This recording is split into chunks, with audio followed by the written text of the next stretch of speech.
Chapter 22.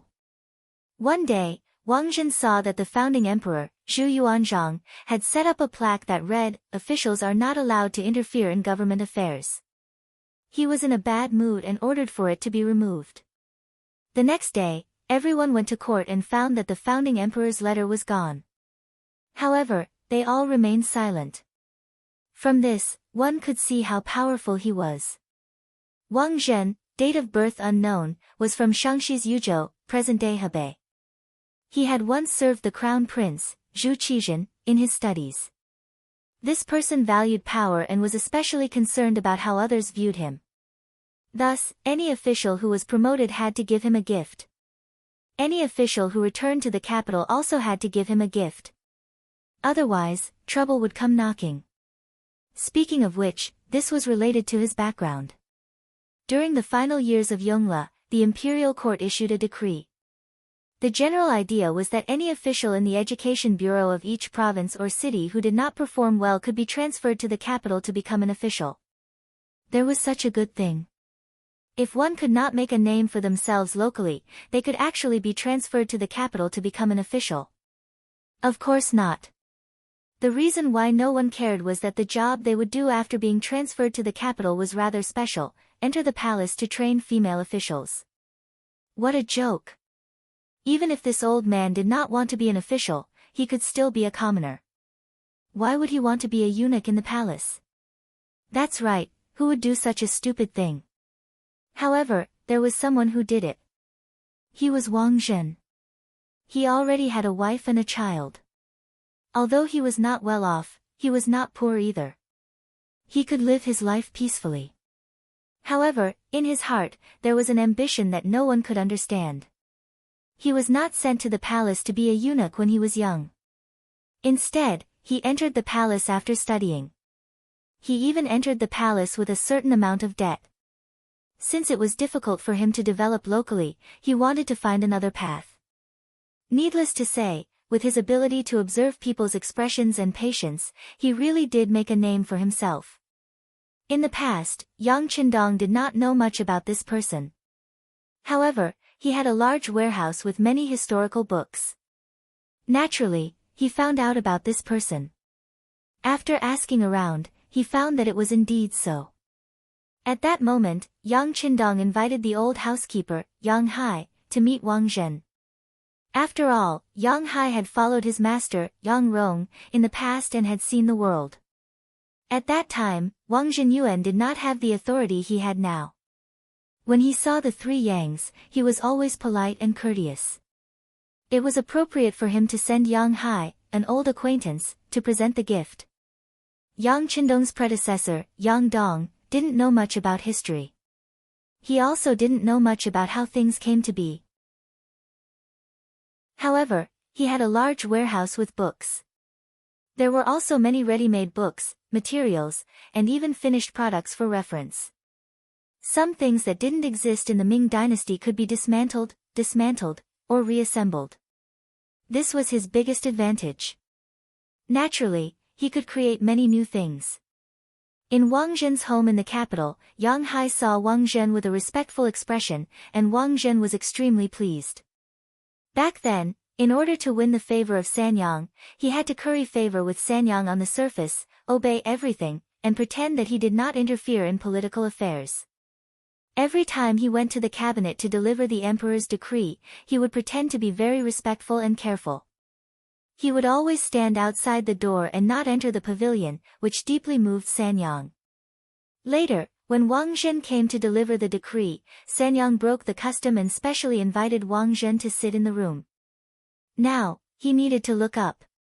Now that the steward of that person had changed from arrogance to deference in front of him, it was far from the arrogance he had when he followed Yang Rong around. He felt a burst of refreshing feeling. Butler Yang, speaking of which, we are old acquaintances. We have known each other for many years. Wang Zhen deliberately brought up the past to see what Yang Hai would say. Before coming, Yang Hai had already adjusted his attitude. In the past, when Master Yang Rong was still alive, he could still look down on others. However, 30 years had passed, and many things had changed. Yes, I have known eunuch Wang for many years. At that time, I could see that you were extraordinary. Sure enough, it was true. Some were only sighing, and even a little envious. These words made Wang Zhen feel very pleased after hearing them. The proudest thing for a person was to make those who looked down on him start to look up to him. And now, he had done it. How could he not be happy? Ha! After laughing contentedly, Wang Zhen looked at the things wrapped behind Yang Hai and asked casually, "Why did you come to see me?" Without the word, eunuch, it gave off a very different feeling. However, Yang Hai acted as if he did not hear it and said respectfully, "It's like this. Our family's sixth young master admires eunuch Wang's talent and ability very much. This time, when he heard that this little one was coming to the capital, he prepared a gift early and asked me to send it to you as a token of appreciation." Yang family's sixth young master. Is that the person who made the toilet bowl and wrote 2 miscellaneous books? Unexpectedly, Wang Zhen had heard of Yang Qindong. Yang Hai immediately showed a flattered expression and said, "If our family's sixth young master knew that eunuch Wang still remembered him, he would be so happy that he would not be able to sleep." Ha ha ha. Wang Zhen, who was flattered, was very happy that Yang Rong's descendant respected him so much. This is nothing. Speaking of which, the sixth young master is quite talented and has made a lot of noise. You don't know, but now the palace has started to use the toilet bowl. Even the emperor said that it was good. Is that so? Then it must be because of eunuch Wang's recommendation. Yang Hai said without taking the credit. Looking at Yang Hai, who was so sensible, Wang Zhen was happy. He liked to deal with sensible people. However, he was now more curious about what the sixth young master of the Yang family would give him. He thought that such a person should be extraordinary. In time, Yang Hai felt Wang Zhen's gaze on the gift. Immediately, he turned around and opened the package. Suddenly, 2 clear mirrors and 2 sets of beautifully packaged cosmetics appeared in the hall. This is a mirror. It can clearly reflect every part of a person's body. The effect is many times better than a bronze-level mirror. Also, there are 2 sets of cosmetics. Once a woman uses them, she can stay young forever and look even younger and prettier. There were not many gifts, only 2 items and 4 pieces. However, no matter which one it was, it could be considered a valuable gift. This made Wang Zhen blink his eyes. Excitement was already written on his face. He knew about the mirror. A few months ago, the Jianing prefectural magistrate presented it to the emperor. At that time, Yingzong was so happy that he even went to take a good look at it every day before the court. Some of the concubines in the harem also liked it. However, it was impossible to buy it even if they had money. In order to please the emperor, Wang Zhen used some methods. He sent people from the East Palace to look for it, but there was no news. Unexpectedly, there were 2 of them at once. How could he not be happy? As for the cosmetics that could preserve one's youth, it was even better. If he gave it to the emperor, those concubines would fight for it. At that time, wouldn't he be the one who made the biggest contribution? Exclaiming about the effects and benefits of these gifts, Wang Zhen was very happy. Good, good. But where did these things come from? In response to eunuch Wang's question, our young master knows a foreigner named John. He brought these things from the sea. Unfortunately, the journey was too long, so we only got these. Our sixth young master also said that if eunuch Wang likes them, he will find a way to send more to you in the future. Before coming, he had been told not to send too many good gifts. Otherwise, the effect would be greatly reduced. Of course, Yang Hai understood the meaning and knew how to say it. Hearing that these things came from the sea, Wang Zhen suddenly understood and nodded. He was wondering why there were so many people sent out, but there were no clues. It turned out that these things did not come from the great Ming dynasty. The Ming dynasty's sea route was cut off after Zhenghe. As people kept mentioning the threat of the sea, fear of the sea became mainstream, and Wang Zhen was one of them. In his view, The army of the Ming dynasty was naturally able to dominate the land, but when it came to the sea, there were too many unknowns. Now that he knew the origin of these goods, he valued these two gifts even more. These were things that came from afar, and it was rare. It also showed the importance of Yang Qindong's intentions. Good, good. Sixth young master is truly considerate. But do you have any requests? Wang Zhen was a smart person. It was precisely because of this that he did not believe that Yang Qindong, who had not even been to the capital, would want to send him gifts. As the saying goes, if one were to lower oneself to others, one must have a request. Seeing that Wang Zhen was in a good mood, Yang Hai knew that the time had come. He said, "The Yang clan's matriarch passed away not long ago. As the youngest son, the sixth young master has to stay at home to take care of the family, so he won't be coming to the capital for the time being. However, before the matriarch passed away, she had a wish. She hoped that the sixth young master could take over the old master's mantle, work for the court, and be loyal to the emperor. She also said that if there was a chance in the future, he would learn from eunuch Wang." Ha ha ha. Wang Zhen laughed heartily. He did not believe that a good person would be willing to learn from a eunuch like him. However, since he had accepted the gift, he had to do something. Furthermore, it was such a valuable gift that he could not take it for free. This was also a kind of professional integrity. Besides, this request was not too high. He just wanted an official position. Just based on the fact that his father was Yang Rong, an auxiliary minister of the five dynasties, his family should have been treated with evil. Alright, this duke understands. If there is a chance, this duke will ask the emperor for a job for the sixth young master. Thank you, eunuch Wang. In addition, the sixth young master's Yang Bao is about to enter the capital, but there are some people who criticize it, saying that some of the things written in it are not Confucian. But in truth, most of it records matters of loyalty to the emperor, as well as the glorious achievements of my great Ming dynasty. It is accompanied by a few fabricated stories to make people laugh. Speaking of which, this is just something that the sixth young master casually wrote. It has no other meaning than to make a name for himself. Sir, you also know that the sixth young master is only 16 this year. In addition, 20% of it belongs to eunuch Wang.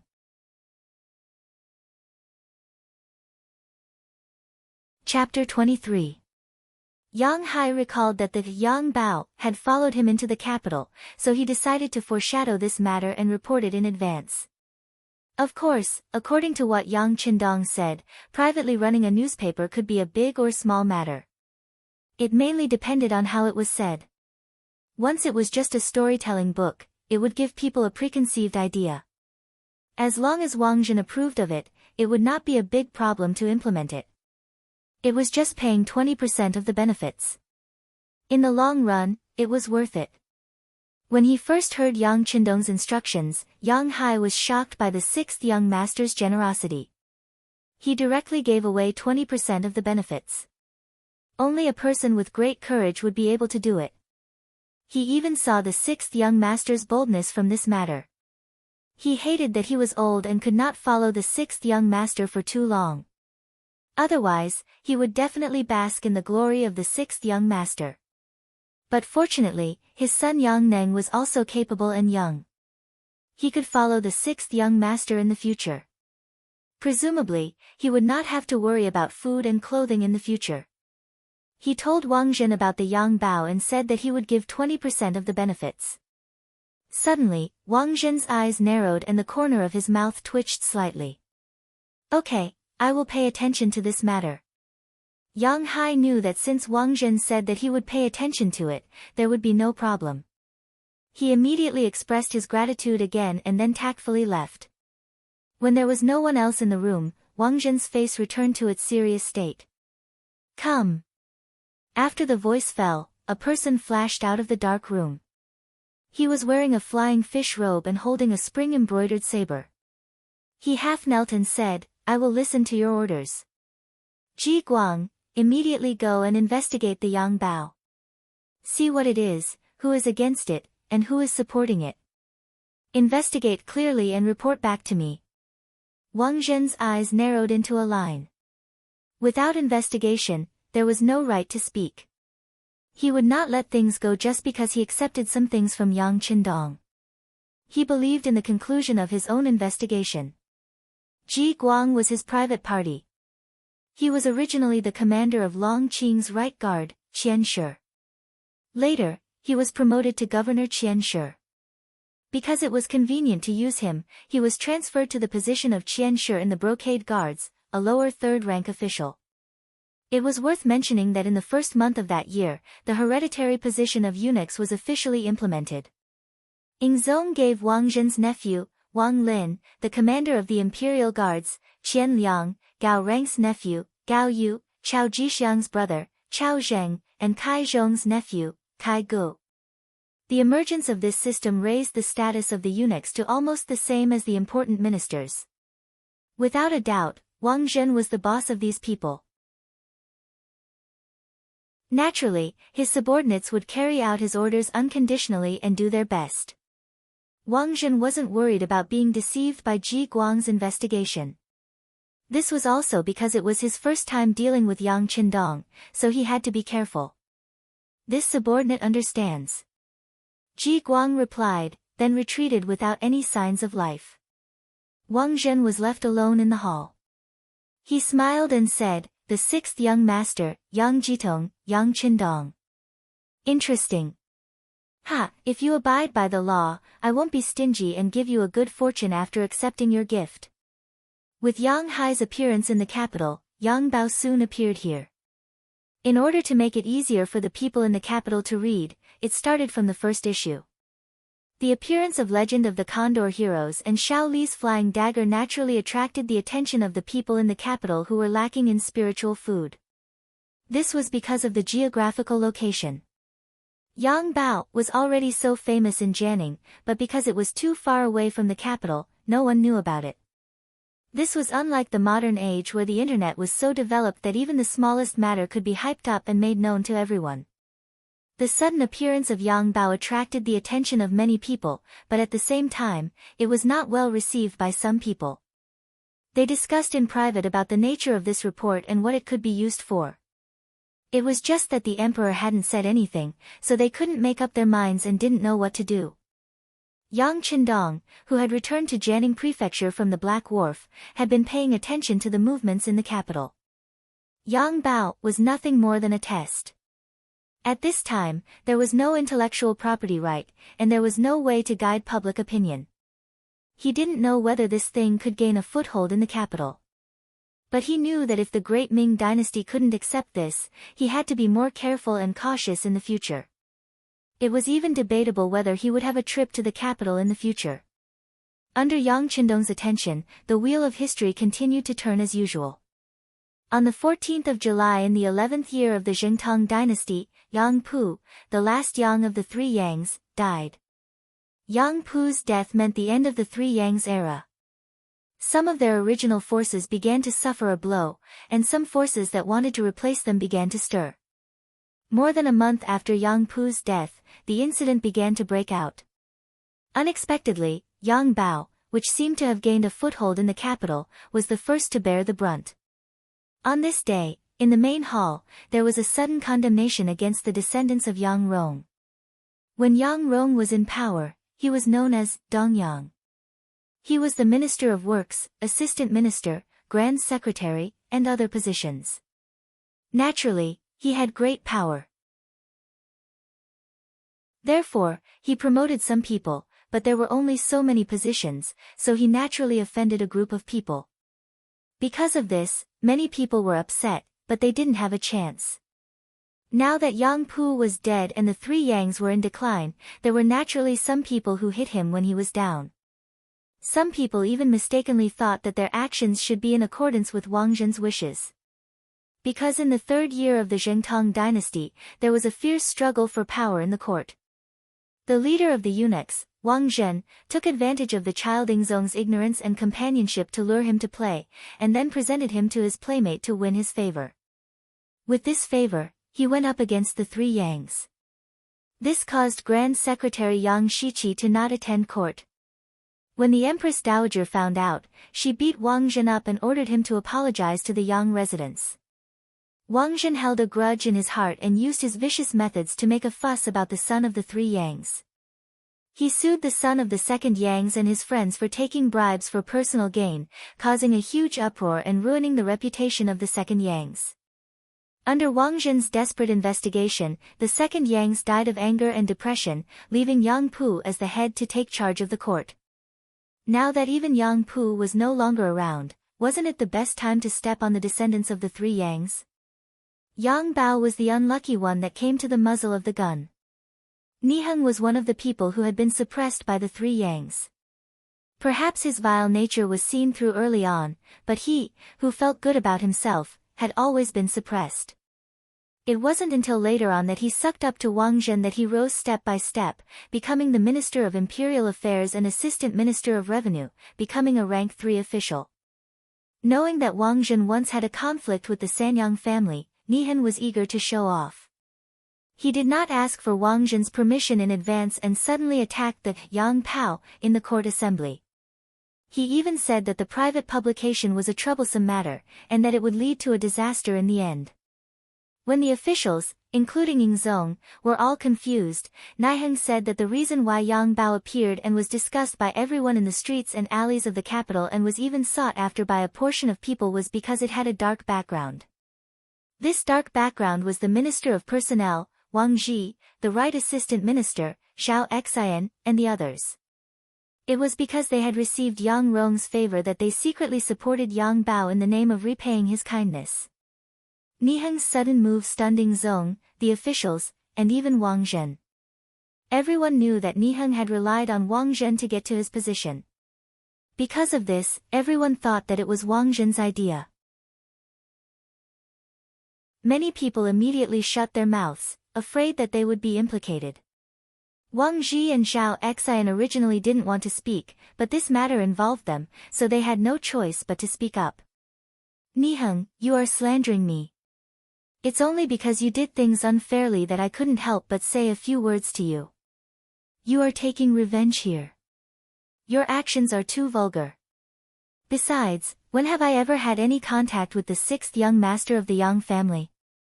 I don't even know him, so what you are saying is nonsense. Xiao Xian walked out from the group with a face full of indignation.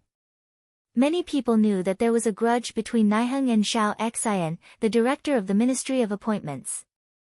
Niheng framed Xiao Xian because of his grudge. Yang Bao was just an innocent bystander.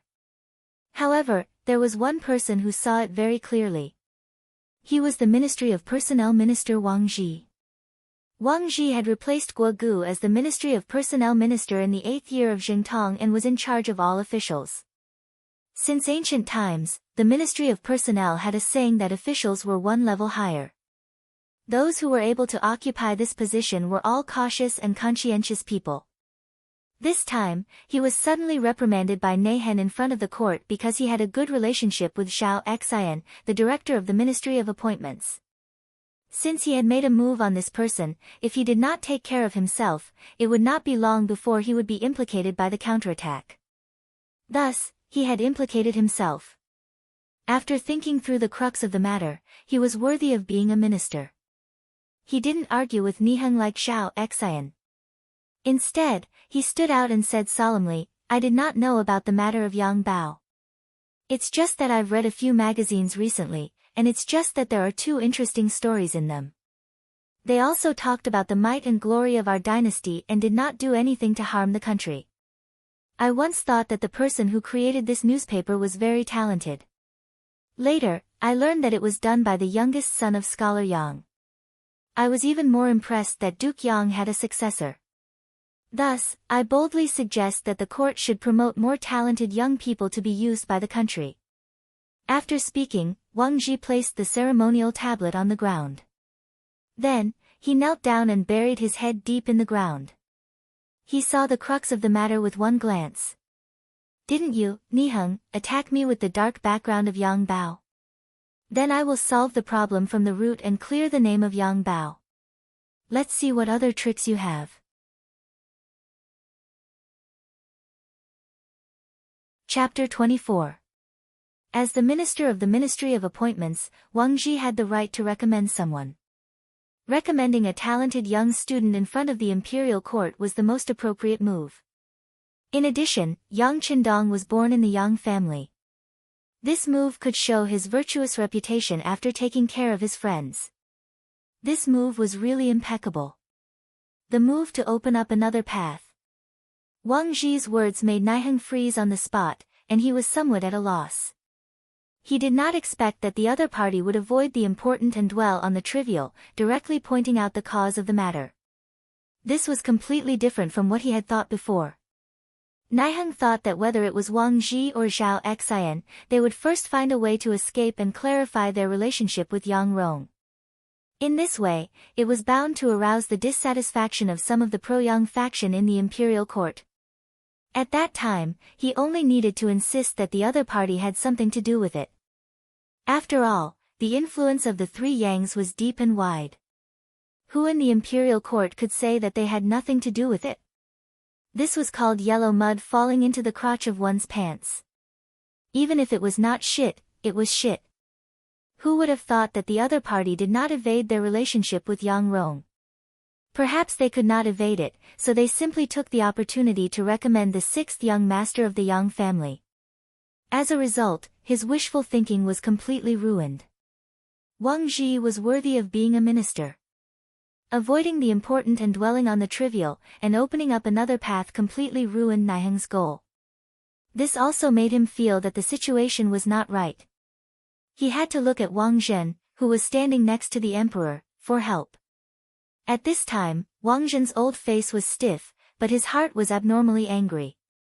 Ji Guang had already investigated the matter of Yang Bao.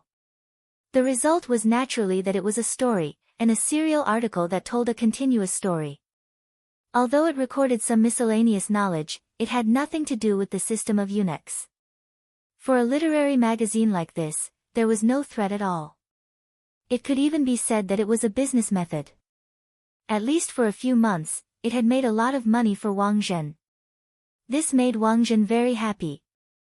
Because this was different from bribery, this was a share of the money that he had obtained with his own ability. It was regarded as a legitimate source of money. Wang Zhen was secretly happy about this. And just a few days ago, he even received 2 copies of Yang Bao from the people and gave them to the emperor. Ingzong was also attracted by The Legend of the Condor Heroes. After all, Ingzong was still a child, only 19 years old, and he also liked stories of gratification and revenge. Because of this matter, Ingzong even asked his teacher, Wang Zhen, to find the complete draft of the condor shooting. He wanted to read it to his heart's content. Taking advantage of this opportunity, he deliberately put in a few good words for Yang Qindong, so that he did not accept these gifts in vain. First, let Ingzong have such a person in his heart and slowly form a good impression of him. At that time, being promoted to an official would be a matter of course. Seeing that everything was going smoothly, Niheng suddenly jumped out and almost ruined his plan. How could he not be angry? Of course, what made Wang Zhen even angrier was that Niheng did not inform him before doing this. This was completely an act of his own volition. It could also be seen that Niheng did not care about him at all. Since that was the case, why would he care about it? Now that he saw Niheng's pleading eyes, he really wanted to slap him and have the Eastern Palace guards arrest him. His heart was filled with hatred, but Wang Zhen could not do this. Everyone knew that Niheng had sided with him. If something happened to him today, wouldn't people think that he was weak? In this way, it was inevitable that there would be sudden changes, and it would be detrimental to the peace. Just because his heart was filled with hatred, it did not mean that Wang Zhen would not punish Niheng. At the very least, he wanted to teach him a lesson through this matter. Therefore, he turned around and said to Ingzong with a smile, "Your Majesty, Minister Wang is right. The 6th son of the Yang family, Yang Jitong, for the sake of the reader's pleasure, from now on, he will only be called Yang Qindong, is indeed a talent. If such a person can be used by the court, it will be a great thing. As for Niheng and Zhao Xian, roaring in the court is really disgraceful. They can each be beaten 5 times with a rod and thrown out of the court." Good, teacher is right. This emperor also has the same thoughts. Come, drag Nihan and Zhao Xian away and beat them 5 times with a rod each. Yingzong sat up straight and spoke with the appearance of a wise emperor. As soon as he finished speaking, the brocade guards came forward and dragged the 2 of them out. From beginning to end, the 2 of them did not speak. Zhao Xian did not dare. He was afraid that if he shouted, it would only make the rod more severe. However, he was still in a state of confusion. From Wang Zhen's words, he finally understood that his master seemed to have some relationship with Yang Qindong. It was hateful that he didn't even understand before making a move. This was simply asking for trouble and even asking for trouble. The 2 of them were dragged away. The handsome and imposing Yingzong's gaze fell on the Minister of Personnel, Wang Zhi. Minister Wang, this person was recommended by you. What position should we give Yang Qindong?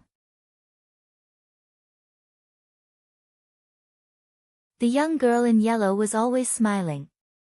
Her skin was whiter than snow, and her eyes were like a pool of clear water. She turned and ran to the young Mrs. Boudoir. In the room, there was a 14 or 15-year-old girl. Her delicate and elegant face was rosy, and her sandalwood lips were pink. It was inevitable that she would be lost in reverie.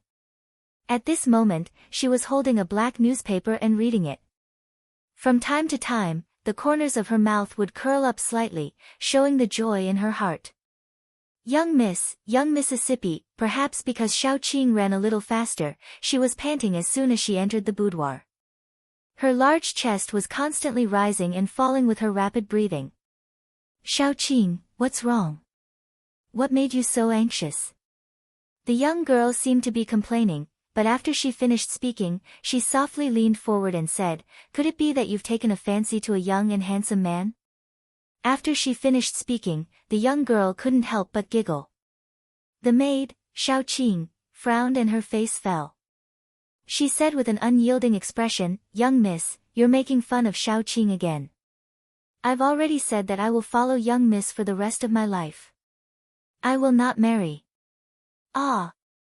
Don't tell me you want to warm the bed of my future husband." "Bah! You really don't know shame." The young girl was Hu Yan, the granddaughter of the Minister of Rights, Hu Ming. What?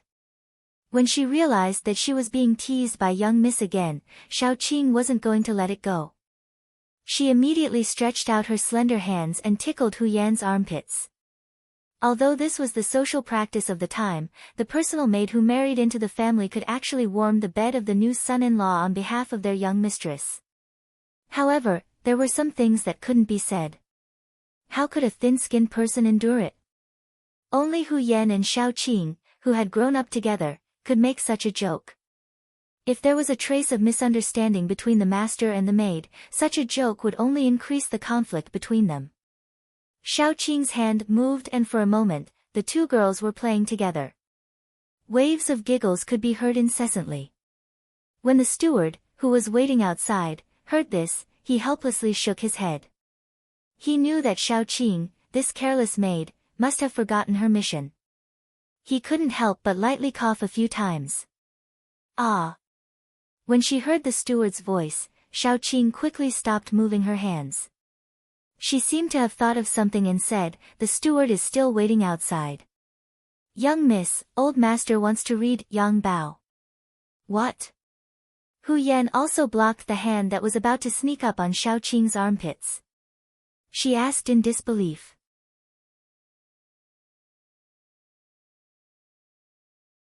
Chapter 25. Yang Bao had been in the capital for quite some time. However, Hu Yan, who rarely left the house, didn't know about it at first. At that time, it was very important for women not to leave the house.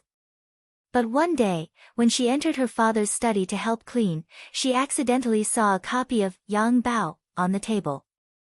Hu Yan's father was Hu Zhao's eldest son, Hu Changning. At that time, he held the position of protector of the brocade guard and was a 4th-rank official. As a member of the brocade guard, it was necessary for him to have political awareness and vigilance. For something as new as Yang Bao, it was impossible for him not to study it. Therefore, he brought a copy of Yang Bao back home. However, other than the wonderful story and some general knowledge about life, he really couldn't see any negative thoughts in it. Therefore, he casually put it on the desk. He didn't want to become a treasure in the eyes of women. Speaking of a treasure, it naturally referred to the wonderful stories inside. This was also the tragedy of society at that time. Women only paid attention to the 3 obediences and 4 virtues. They could only read women's commandments, internal discipline, analects of women, and other boring books. They had long been bored of reading similar books. Suddenly, there was an edition of Shooting Condor and Xiao Li's Flying Dagger. Among them, the silly Guo Jing and the affectionately Xuanhuan made Hu Yan unable to put them down. She felt as if she had seen another world. It was full of novelty, curiosity, and amazement. Soon, this issue of Yang Bao was finished. She could even recite it backwards. At this moment, Hu Yan only hated that there was only this one issue. Moreover, this was neither the first nor the last issue. This story really had no beginning and no end, and it made people unhappy. This unhappiness quickly turned into anxiety. She anxiously waited for an entire afternoon. When her father finished his work and returned home in the evening, she anxiously begged him, saying that she wanted to read more of Yang Bao. Hu Changning was the eldest son of the Hu clan. He was deeply loved by Hu Shao and greatly favored by the emperor. Because of this, he entered the important department of the brocade guard. Don't be fooled by his stern face when he was working, giving people a feeling that strangers shouldn't get close to him. In fact, he was cold on the outside but warm on the inside. He was especially fond of his little daughter. Faced with Hu Yan's seemingly unreasonable pestering, Hu Zhangning finally gave in and promised to bring more copies of Yang Bao home. With Hu Zhangning's guarantee, Hu Yan was happy. Her father even used his privilege to find the first issue of Yang Bao, which satisfied her request. The story finally had an end. But because Yang Bao had only been developed in the capital for a short period of time and had yet to reach the finale, she could only wait in torment. The Yang Bao was not published once a day, but once every 5 days. One could finish reading the entire Yang Bao in less than an hour. The following 4 days would be a long wait. During this time, Hu Yan also had some thoughts and went to research the person who wrote this story. It was written very clearly in Yang Bao that the Condor Shooter and Xiao Li's Flying Dagger department were written by the same author. It was Yang Qindong, the youngest and 6th young master of the Yang clan. Hu Yan had heard her grandfather talk about this person. It was said that he had become a scholar at the age of 13. At that time, Hu Shao was very envious of him at home, saying that Yang Rong had a successor. Hu Yan's memory was not bad. Just by hearing this, she had some impression. Since Yang Qindong was the author, Hu Yan couldn't help but be curious about how this person's brain worked. What was in it? How could he come up with such a wonderful story? She wanted to know more about Yang Qindong, so she went to her grandfather's place, hoping to find out more about him. What kind of person was Hu Shao? It was not an exaggeration to say that he was a shrewd person. In history, to be able to hold the position of Minister of Rites during the Ming Xuanzong dynasty, he had experienced the 4 dynasties of Emperor Ying, Emperor Jing, and Emperor Xian for more than 30 years without falling. How could ordinary people compare to him? When his granddaughter, Hu Yan, appeared, just a few words from her made him feel a trace of a different flavor. He also asked a few words and found out about the Yang Bao. Only then did he know why his granddaughter wanted to know about the Yang clan's 6th young master. This was the first time Hu Shao heard the name Yang Bao. However, he had never paid much attention to it. What kind of good thing could a 15 or 16-year-old youth write?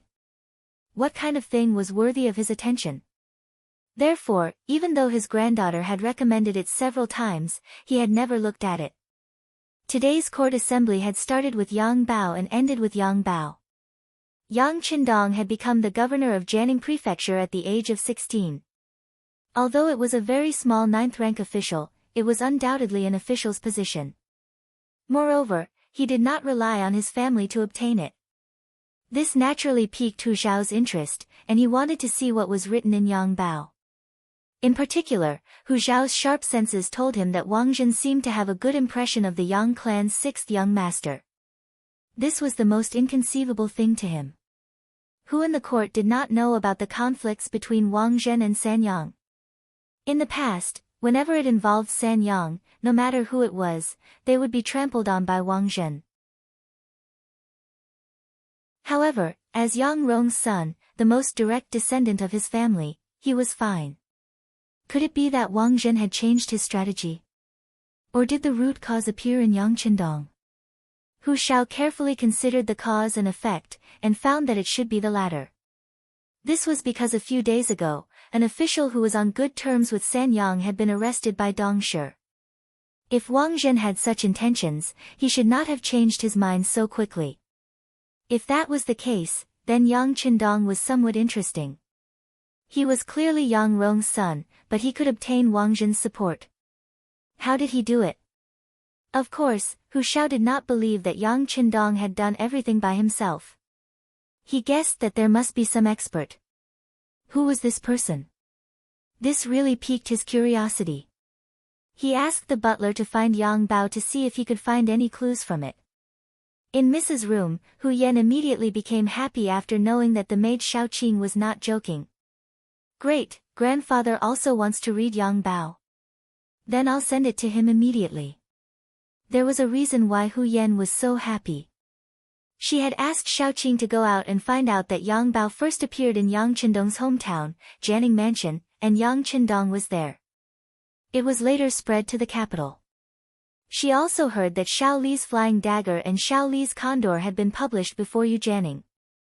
They seemed to have finished their drafts, and even the whole book seemed to have been published.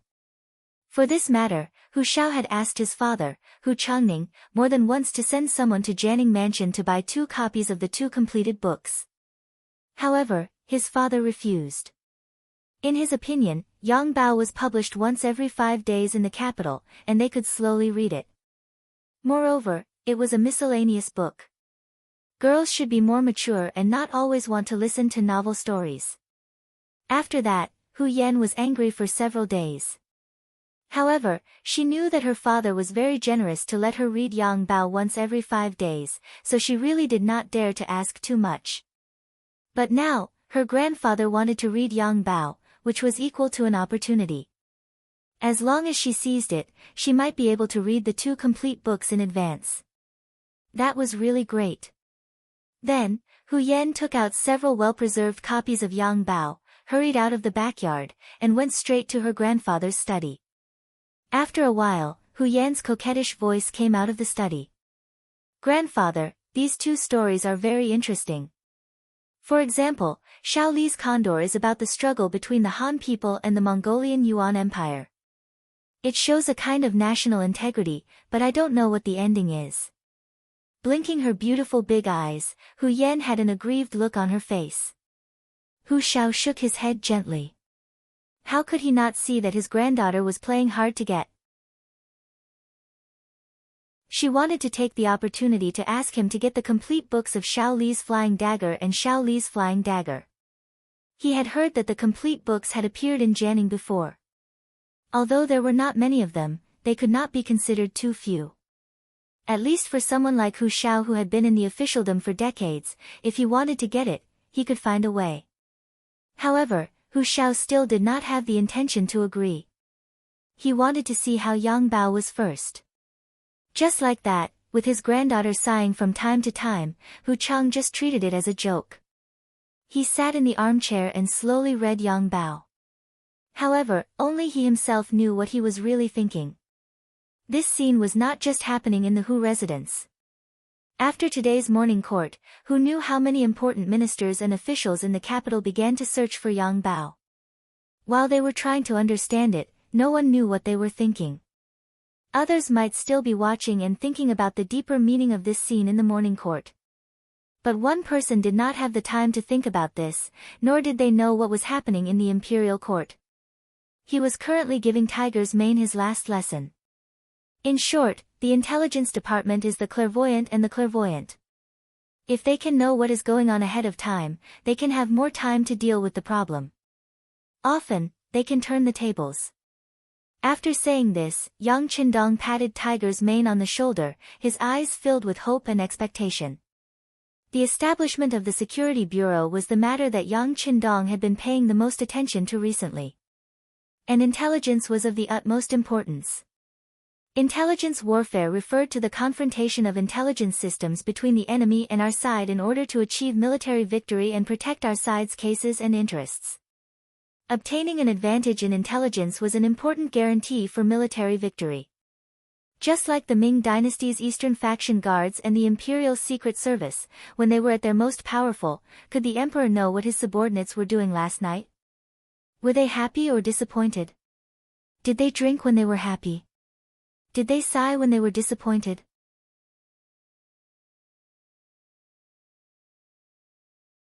Chapter 26. Being familiar with all the situations of the staff played a very positive role in better controlling them and understanding them. Yang Qindong wanted to establish the Security Bureau, first of all, for his own safety, and to use this department for his own use. Naturally the person in charge became the top priority. After thinking about it, Tiger's mane was chosen. Not for anything else, but because of his loyalty. Yang Qindong had no doubt that if someone wanted to kill him, Tiger's mane would be like a motionless wall, blocking in front of him. If he couldn't trust the person who accompanied him since childhood, then who in the world could really make him feel at ease and truly believe? Tiger's mane was chosen, and then he was singled out by Yang Qindong and trained for a long time. At the same time, Yang San was also trained. This person's character was calm and taciturn. In some ways, such a character was suitable for intelligence work, so he was trained as Tiger's mane's deputy. Because the two of them were ignorant about intelligence, Yang Qindong taught them step by step, and it took them 2 months to finally give them a deeper understanding of intelligence issues and how to operate. At this point, the Security Bureau was established, and Tiger's mane became the first director, and Yang San was the deputy director. For the time being, there were only 2 of them in the entire Security Bureau. But Yang Qindong believed that it wouldn't take long for this department to grow. In order for this day to come sooner, he took out 10,000 taels of silver at once to show his support for this day. Many things were on the right track, such as Yang Bao and the Four Seas restaurant, which could be described as making a lot of money every day. However, even so, compared to the gains of Gao Xiong's navy, it was still a small matter. Robbery is always the fastest way to make money, this is an indisputable fact. With money, naturally, you have to do what you like to do, what you should do. What he liked to do was naturally to breathe freely. He wanted to enjoy everything as much as possible while also bringing his influence to the world. Leaving his name in the annals of history was the goal of many people. Speaking of which, Yang Qindong did not have any ill feelings towards Great Ming. Compared to other dynasties, it was still much better. Compared to the political marriage between the Han and the Tang, the alliance between the Tang and the Song, they showed their unyielding character. They did not engage in political marriage, did not compensate, did not cede land, and did not pay tribute. The Son of Heaven guards the gates of the country, and the monarch dies for the country. Just how heroic was this? Everyone who heard this couldn't help but tremble in excitement. Yang Qindong naturally admired such a country. Unfortunately, prosperity was followed by decline. Ever since Yingzong's Tumu Castle incident, the Ming dynasty had entered the middle of its decline. Towards the end, he was overthrown by the commoners who did not have enough to eat. In the end, he allowed a few 100,000 people to become the emperor, ruling over the Han people for over 200 years. Later on, when the Eight-Nation Alliance entered Beijing, the Qing government was unable to cede land and pay compensation, causing China to suffer a great loss. These were all historical events. However, since Yang Qindong had accidentally come here, he naturally would not allow such things to happen again. He wanted to change everything as much as possible. He wanted to find a way to make Huaxia stronger and even make it the true center of the world. One day, every Chinese person would be able to walk out with their head held high. Whenever he introduced himself as a Huaxian to others, he would receive heartfelt respect and reverence from others. At that time, he would not let down the heavens, allowing him to live another life. Of course, doing all of this was extremely difficult. Yang Qindong understood how big the world was much better than the people of the Ming dynasty. However, it was because he understood that he had confidence. It was because of the weapons in the warehouse that were hundreds of years more advanced. When a person had enough power, it was terrifying. This was because with just a thought, the commoners would suffer. If they were not careful, they would become sinners for eternity.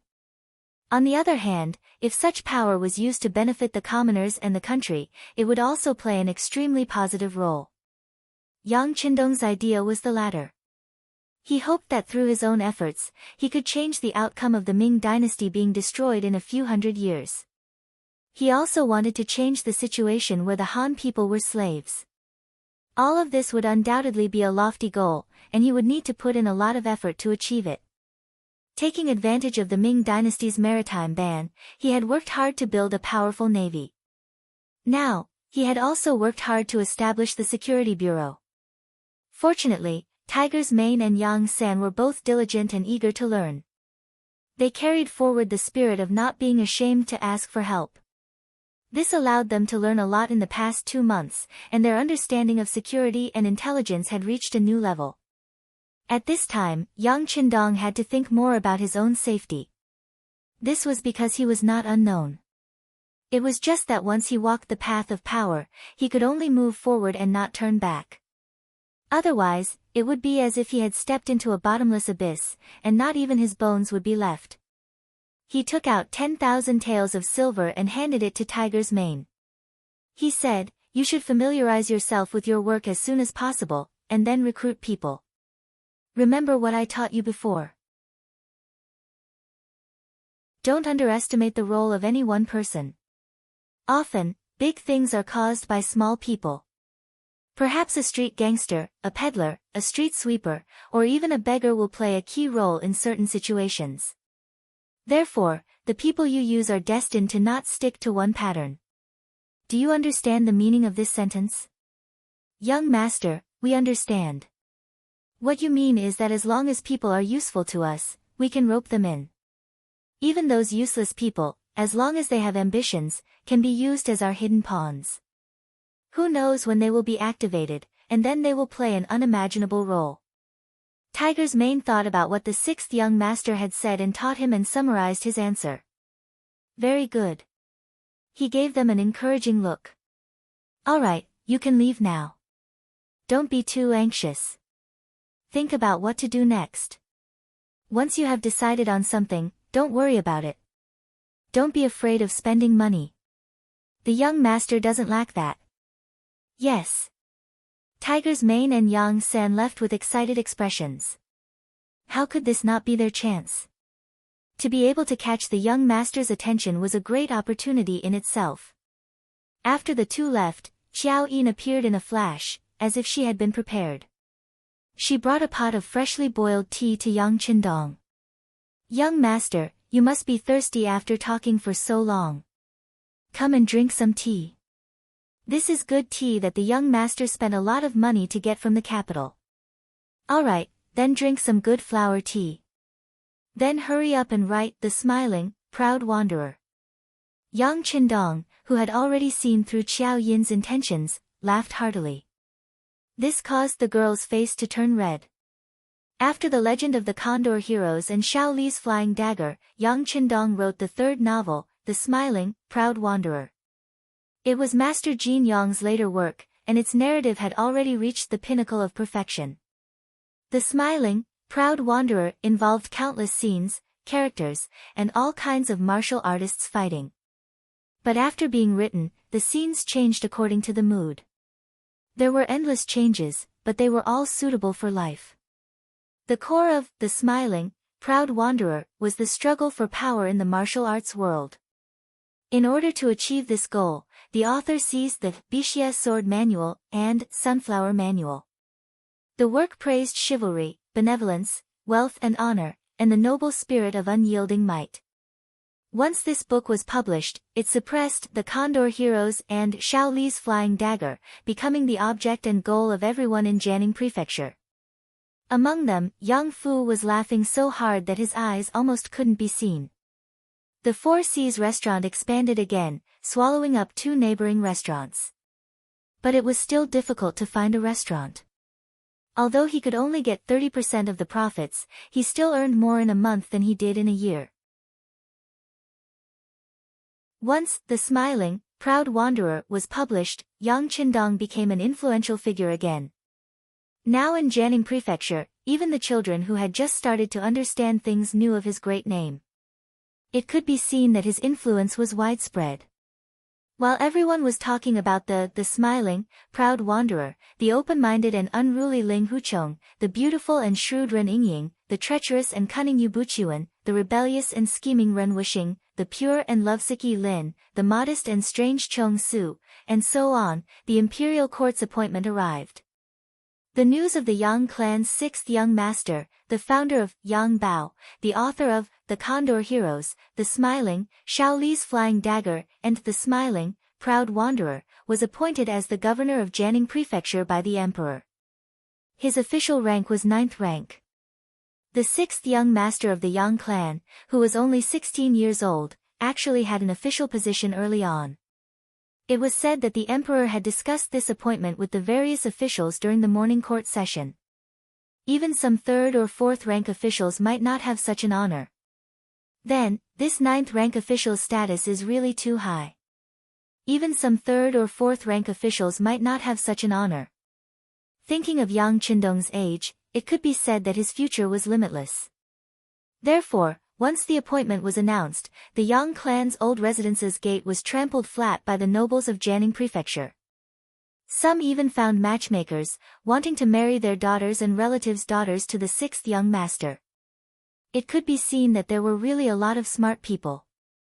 Everyone wanted to invest in a potential stock, hoping to get more returns in the future. In the front courtyard of the Yang clan's old residence, Yang Hai was so happy that he couldn't close his mouth. As an elder of the Yang clan, he had personally experienced the Yang clan's rise and fall. Especially when the mistress, Yang Liushi, passed away, the one she couldn't forget was the young 6th young master. But who would have thought that in just over a year, Yang Qindong would be so promising? He had an official position at the age of 16. Even when his old home was still alive, it couldn't compare. And today's prosperous scene in the Yang clan's courtyard was probably something that only happened when the old master was in his golden age.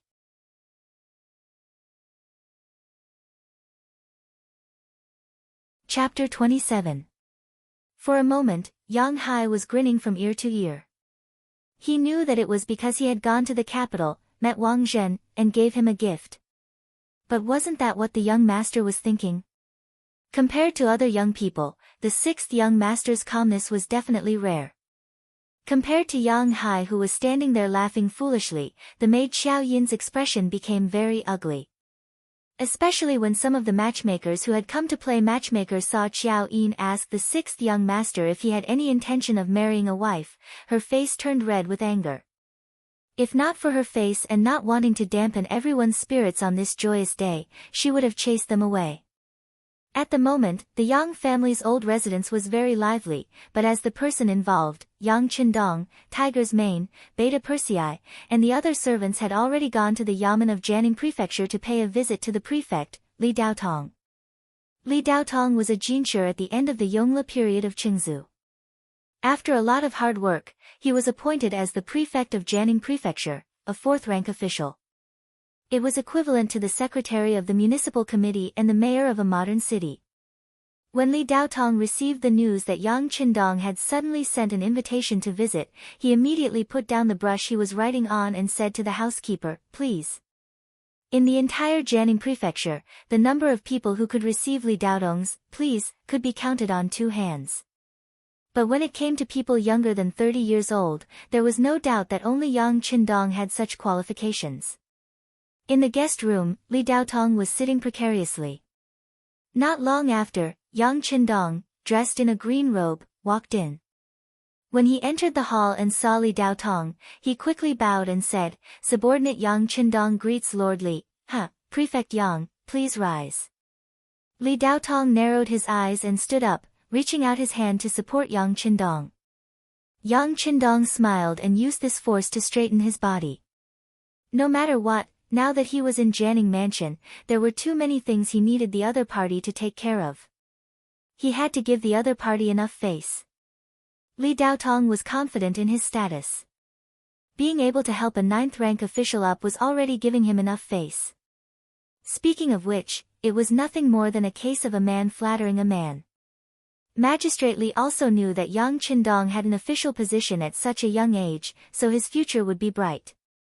Now he was being courteous to him, but it was just to get some good karma in the future. Yang Qindong, who was given a seat, declined with a smile. Then, he sat down on a chair and began to talk about his own affairs. "Lord Li, this lowly official's mother has just passed away for more than a year. Her mourning period is not over yet. Please understand." I understand. Your mother was a woman with a title of nobility. Her passing on to the West, this official is also very sad. Governor Yang's filial piety is a matter of course, so there's nothing to worry about. How could Li Daotong not see that this so-called position of governor was originally a non-official position? If he could not understand his superior's intentions and ordered him to start working now, he would be criticized by others. Yang Rong was one of the imperial court's auxiliary ministers. There were countless disciples and former officials. As one of the nobility, Li Daotong should take care of his family. Yang Qindong did this for this reason. He did not want to get involved in some tedious matters. He had been watching the development of the Ming dynasty coldly. At present, he did not want to get involved, so how could he have the intention to serve? Therefore, this trip was to express his modesty and respect. The first thing he did after becoming an official was to pay a visit to his superior. If others knew about this, they would only say that he was sensible and knew the rules. Secondly, he would give up all his functions and go home to be an independent person. It was the most important thing to prepare for his big event. It would not be a waste of time. Now that he had obtained Yang Qindong's approval, Yang Qindong was happy and naturally wanted to express something. He immediately took out a set of L'Oréal women's cosmetics and placed it on the table. He did not know why such women's products would appear in the warehouse. Perhaps it was to serve the families of some officers. However, since he had discovered it, he naturally wanted to use it to the best of his ability. Li Daotong's eyes lit up when he saw the set of exquisite white boxes in front of him. As the local magistrate, he knew that Yang Qindong's item would not be simple. He asked excitedly, "Magistrate Yang, may I know what this is?" Replying to official Li, "This item is called cosmetics. When used on a woman's body, it has the effect of preserving her youth. In the past, I had people send 2 sets to the current emperor. This is the 3rd set." Yang Qindong smiled as he explained the use and origin of this item. Li Daotong immediately became excited when he heard that this was the 3rd set in addition to the emperor's 2 sets. Coincidentally, Magistrate Li attached great importance to relationships, especially to his wife who had gone through hardships with him. It was a pity that she was getting older, so it was inevitable that her beauty would be greatly reduced. With this set of products, it could not be said to solve the real problem, but it could be said to be a testimony of one's heart. When he thought about how no one other than the emperor had used this item, he felt even more grateful. In his excitement and happiness, Li Daotong changed the way he addressed him. "Qindong, I've troubled you. Why don't we have lunch here?" How could he refuse a superior's invitation? Yang Qindong smiled and nodded in agreement. At the same time, he motioned to Tiger's Mane, who was standing to the side. Immediately, he placed some MSG, cooking wine, and other things that could not be bought with money on the table. Li Daotong had eaten at the Four Seas restaurant before. With his status, when he asked why the food was so delicious, Yang Fu naturally did not hide it. Therefore, he knew the effects of this item, but it was not good to directly ask the Yang family for it. Now that Yang Qindong had taken the initiative to take out these things, he felt that the other party was too good at dealing with people. He was not inferior to his father at all. For a moment, Li Daotong could not help but become cautious and even nervous when he spoke, as if he was afraid of saying something wrong. On the other hand, Yang Qindong smiled when he should and spoke when he should. He did not seem to be reserved at all. As the saying goes, when one is courteous to others, one must have a request. When one person asked for another person's help, it was inevitable that they would be in a disadvantageous position first. Naturally, they would not be able to speak even if they wanted to. However, Yang Qindong did not want to take advantage of Li Daotong's interest. Even if he did not come today, with the name of Ding Yu at home, no one could do anything about it. Since he was so calm, it was natural when they got along, and he even had the intention of gaining the upper hand. This scene was seen by Tiger's Mane, Beta Persei, and the others who were standing at the side. Everyone was amazed. They admired the sixth young master's calmness and nonchalance. Yang Qindong had an official position, and since then, he acted more freely. The people of the Yang family's old mansion also felt proud of him. When they walked out on the street, their chests were raised a little. From Magistrate Li's mansion to the Yang family's old mansion, Yang Qindong continued to keep a low profile. Even when guests came, he recommended them on the grounds that he was not feeling well. However, only the old butler Yang Hai, Xiao Yin, and a few other people who were familiar with him knew that the sixth young master was not in the old mansion at all, but had left. As for where he went, they would never ask. In their eyes, the sixth young master was a person who did great things. Everything he did was not something they could explain. At the Black Wharf by the Sea of Fuzhou, Yang Qindong had not appeared here for more than half a year since the last time he left. As soon as he appeared this time, he felt that someone was spying on him from 10 miles away.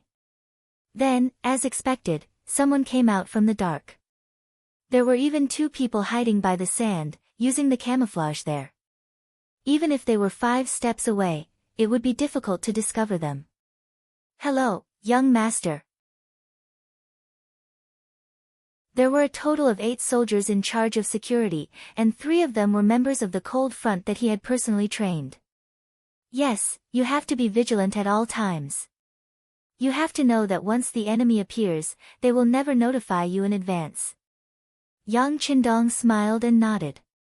He knew that under normal circumstances, there were 10 guards in a squad. Only 8 people appeared here, which meant that there were 2 people hiding in the dark and did not take the initiative to come out to greet him. Logically speaking, being able to meet the 6th young master was an opportunity to show their faces, but they would rather give up such an opportunity and still carry out the task of being on guard. This alone was enough to make Yang Qindong feel gratified.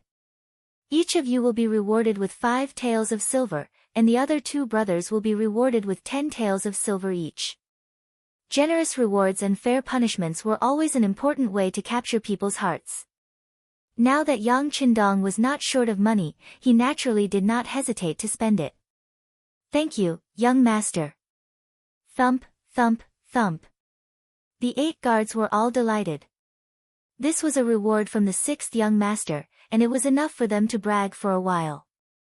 "Well, this is what you deserve. Continue with your mission."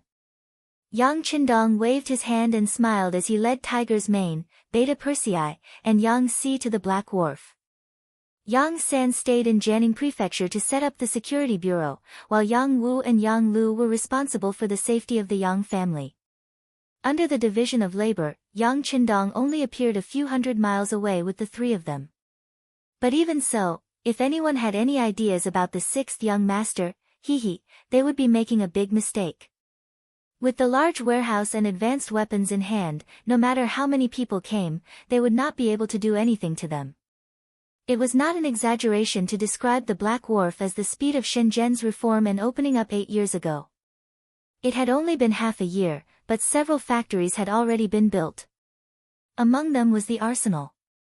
At present, they could only make bows and crossbows, but with Gao Xiong's continuous supply of iron and copper from the sea. With no shortage of resources, innovation was only a matter of time. The person in charge, Wu Gang, was one of the old people. Cement factory. With a lot of knowledge provided by Yang Qindong, the first batch of cement had already appeared and passed the inspection. Now, more students were being trained to ensure that once a new base was established, a large number of people who knew about cement could immediately use it. The person in charge of this was a person called Jing Guang, who was originally recruited by the old butler, Yang Hai, when he went to the Ministry of Works in the capital. Yang Rong was the Minister of Works for a long time, so he still had the ability to hire a few idle people in the ministry.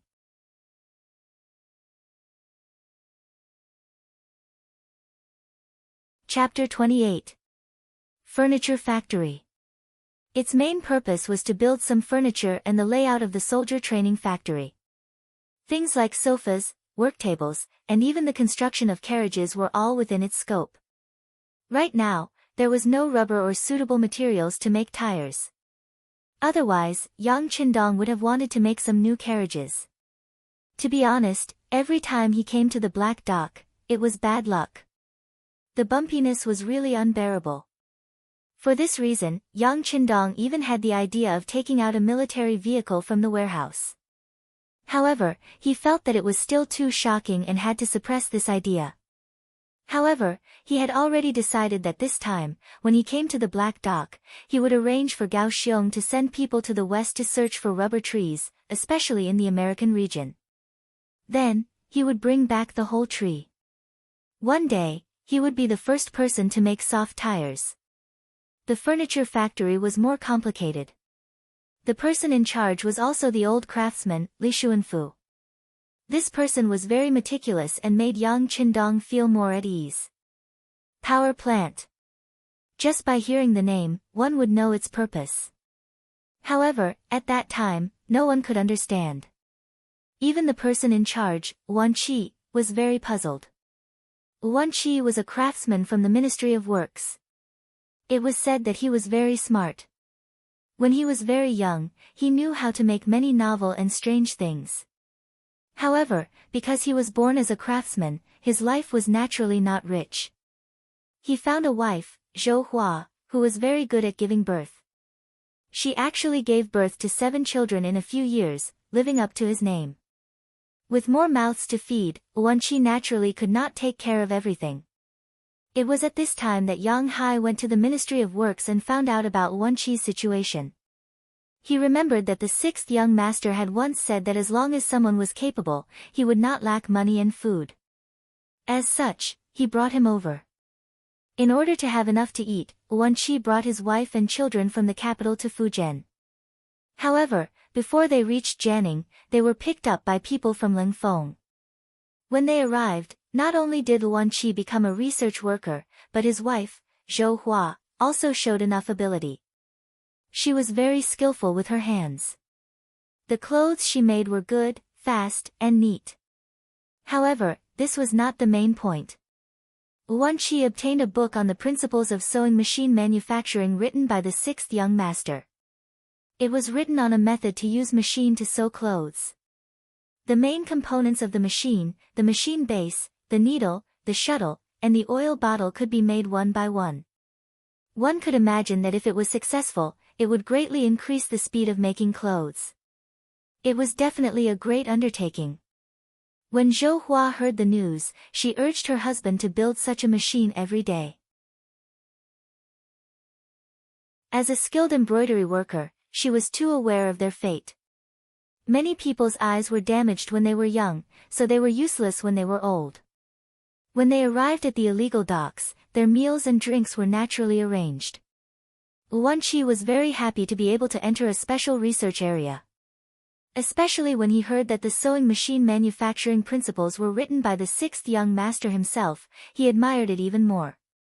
It was difficult to call him, who was originally in a state of research. Not to mention thunder, even if it was a knife, he would not be distracted at all. This was the spirit that a research worker should have.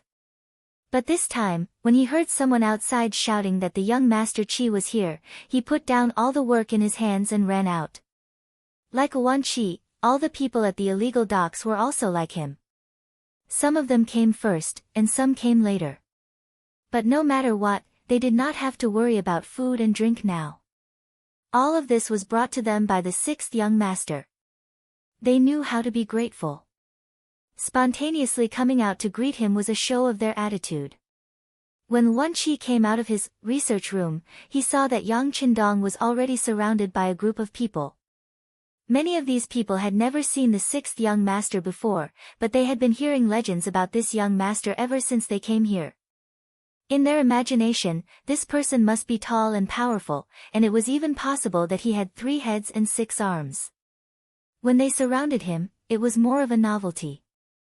However, with so many people suddenly surrounding him, it was difficult to guarantee his safety.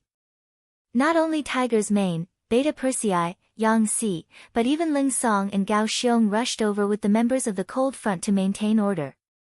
In response, Yang Qindong waved his hand and refused. These people trusted him so much, but they could not trust him completely. Who else in the world could be trusted? It's okay. Let them come over and take a look. I also want to talk to them. Yang Qindong acted as if nothing would happen. He picked up a cute little girl who was dressed neatly and had bright eyes. He took out a piece of chewing gum and handed it to her. Big brother, how do you eat this? Do you put it in your mouth? The little girl did not seem to be very afraid of people. She was still smiling when Yang Qindong carried her in his arms. Yes, this thing is called chewing gum.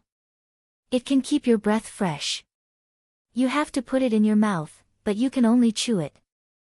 Once it becomes tasteless, you have to spit it out. You can't eat it. Oh, by the way, it can also blow bubbles. As Yang Qindong spoke, he put the same piece of chewing gum in his mouth and began to chew it. Little girl, what's your name? Seeing Yang Qindong take the lead and put the chewing gum in his mouth, the little girl was no longer afraid. She also opened the packaging of the gum in her hand and chewed it. As she ate, she said with a smile, "It's so sweet. Big brother, my name is Xiao Yu. My parents said that on the day I was born, it was drizzling for a whole day. Xiao Yu, what a good name. Hee hee." When he said this, Yang Qindong slowly blew a white bubble in his mouth. Ah! Seeing this scene that she had never seen before, Xiao Yu was shocked. Her big eyes were filled with a "Why, look." Fortunately, she was smart enough and quickly began to learn how to blow bubbles. However, this kind of thing requires skill. It is not something that can be learned by a first-timer. In addition, chewing gum is not like bubble gum. There is a certain degree of difficulty in blowing bubbles. It is even more impossible to learn immediately. After Yang Qindong ate a piece of candy, white bubbles came out of his mouth, causing the other children to be surprised and envious. Some of the bolder children also tried to reach out to Yang Qindong, wanting a piece of candy that could blow bubbles. Yang Qindong, who had prepared a lot, naturally did not refuse. With the mentality of not worrying about scarcity, but worrying about uneven distribution, he gave a piece to all the children who came to ask for it. The children were happy, but some of the adults were panicking, especially Xiao Yu's mother. She walked over in a panic, bowed, and then said with an apologetic face, "Sixth young master, Xiao Yu is not sensible and asked for things from you. Please forgive her."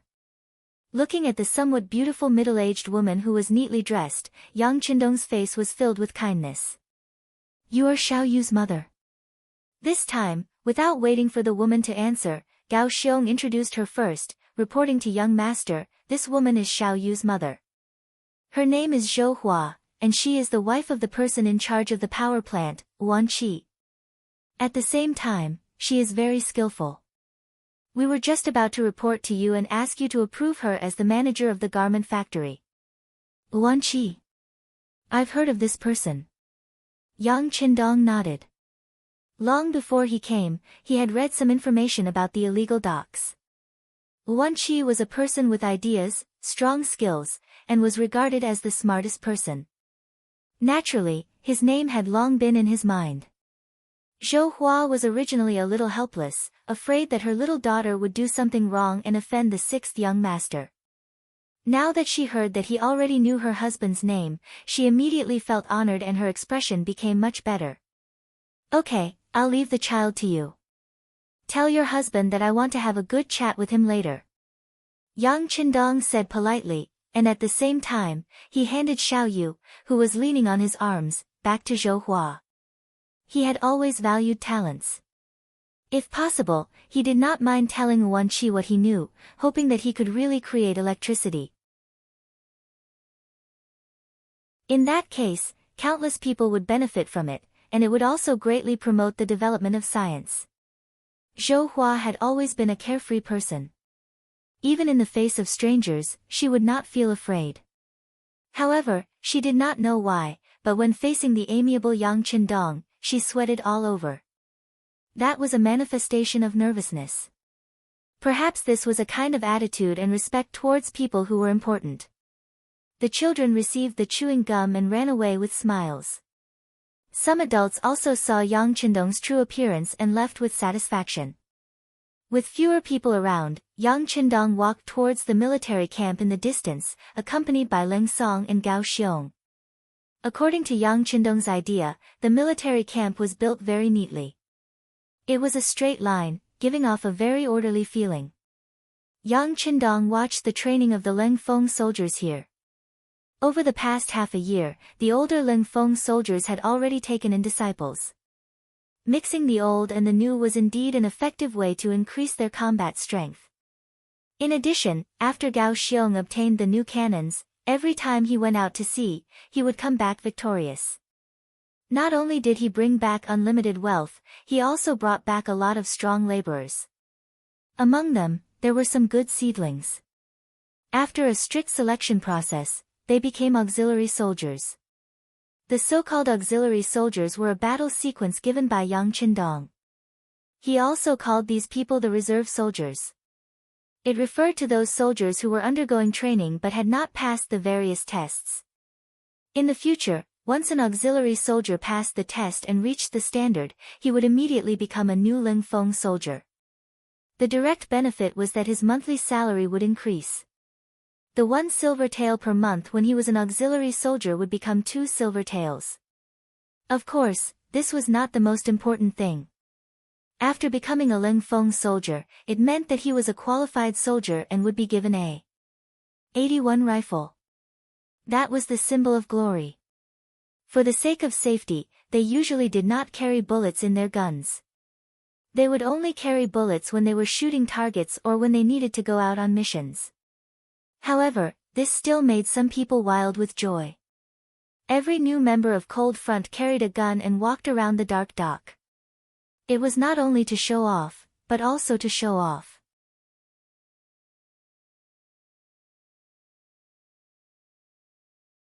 Chapter 29. Ling Song and Gao Xiong didn't stop them.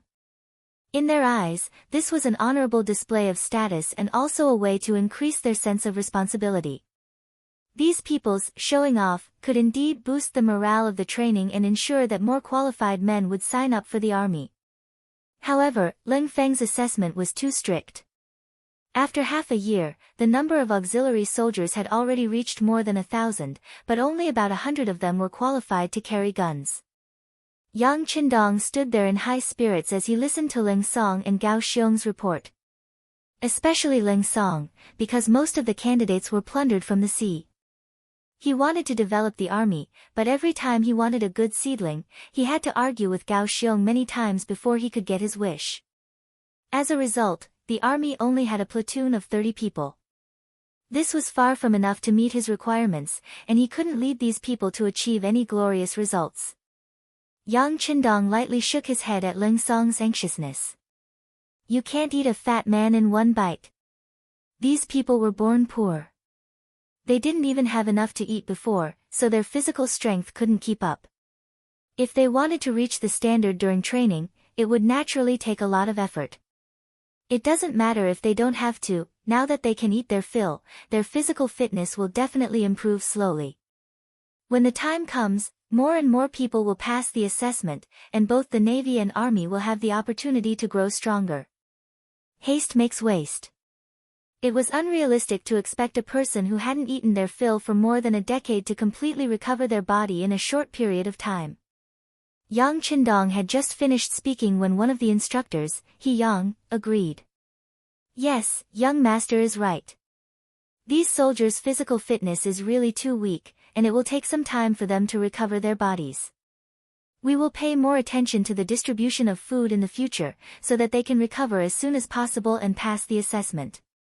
He Yang observed Yang Qindong attentively and noticed that Yang Qindong was listening attentively. He even nodded from time to time to express his agreement. He then probed, it's just that their bodies are easy to recover with enough food and meat. However, when it comes to cultural classes, most of them are illiterate. It's a little troublesome to teach them. Can't you be a little more lenient in this aspect? Oh. Have you already done that? Yang Qindong, who still had a smile on his face, suddenly turned cold. There was a 180-degree change in his expression as he stared fiercely at He Yang. This glance made the courageous He Yang fall to his knees with a thud. At this moment, he was already sweating profusely. He felt as if he was being stared at by a ferocious tiger. It was very likely that he would be swallowed whole in the next second. No. To repay the young master, this is just an idea that we instructors have. We haven't implemented it yet. He Yang explained in a weak voice. In just a short while, his clothes were soaked in sweat. It's best if you don't. Let me tell you, you can't relax during cultural classes. There were other trainings and assessments that could not be relaxed either. Remember, they will have to go to the battlefield in the end. They will be risking their lives. If they are not strong enough, sending them to the battlefield is equivalent to sending them to their deaths. When I was training you in the past, the young master said that you should sweat more when you train and bleed less when you fight. I hope that this is not just a slogan, but something that you can completely remember in your hearts. If anyone can't do this, then leave as soon as possible. I don't keep idle people here. Yang Qindong was really a little angry. There were only so many people, yet there were already people who ignored his words. The direct result of this was that the morale of the army would be slackened, and even internal strife would be possible. Soldiers were originally hot-blooded and liked to do things straightforwardly. It was difficult for them to consider the feelings of others. This kind of army was of course a fierce army, but it was also a double-edged sword. If it was not used well, it was afraid that one day it would hurt oneself. This was something that Yang Qindong absolutely did not want to see. They had enough firearms. Once the muzzles were pointed at him, what kind of consequences would there be? Even if he had a bulletproof vest, he would not be able to withstand it. At this moment, or rather, after this incident, Yang Qindong suddenly had an idea in his mind. That was, he had to create a group of sufficiently obedient political instructors, which were the necessary company-level instructors, battalion-level instructors, and regiment-level political commissars. This was not because he wanted to divide power, but because he had to ensure the obedience of the army. Otherwise, even if there were no problems now, there would be a day when it would explode. Then, it would really be a fatal existence. Yang Qindong did not want to come to the great Ming dynasty only to be killed by his own people in the end. That would be a grievance that could not be redressed. Yang Qindong's angry rebuke made He Yang nod his head repeatedly. Even Ling Song and Gao Xiong on the side were sweating. Before this, they did have the idea of lowering the cultural assessment. In the end, it was because of the lack of soldiers and the lack of knowledge. There were always some seedlings who were physically qualified, but because they were unwilling to learn, they did not pass the assessment in the end. If this was only an example, it would be fine. However, it had gradually become a trend, and the fresh blood in the cold front was getting fewer and fewer. In view of this situation, Ling Song and Gao Xiong discussed with He Yang and the other 4 instructors whether they could lower the standards of the cultural assessment. This way, they would be able to obtain more soldiers. In fact, Ling Song and Gao Xiong did not pay enough attention to the importance of the cultural assessment.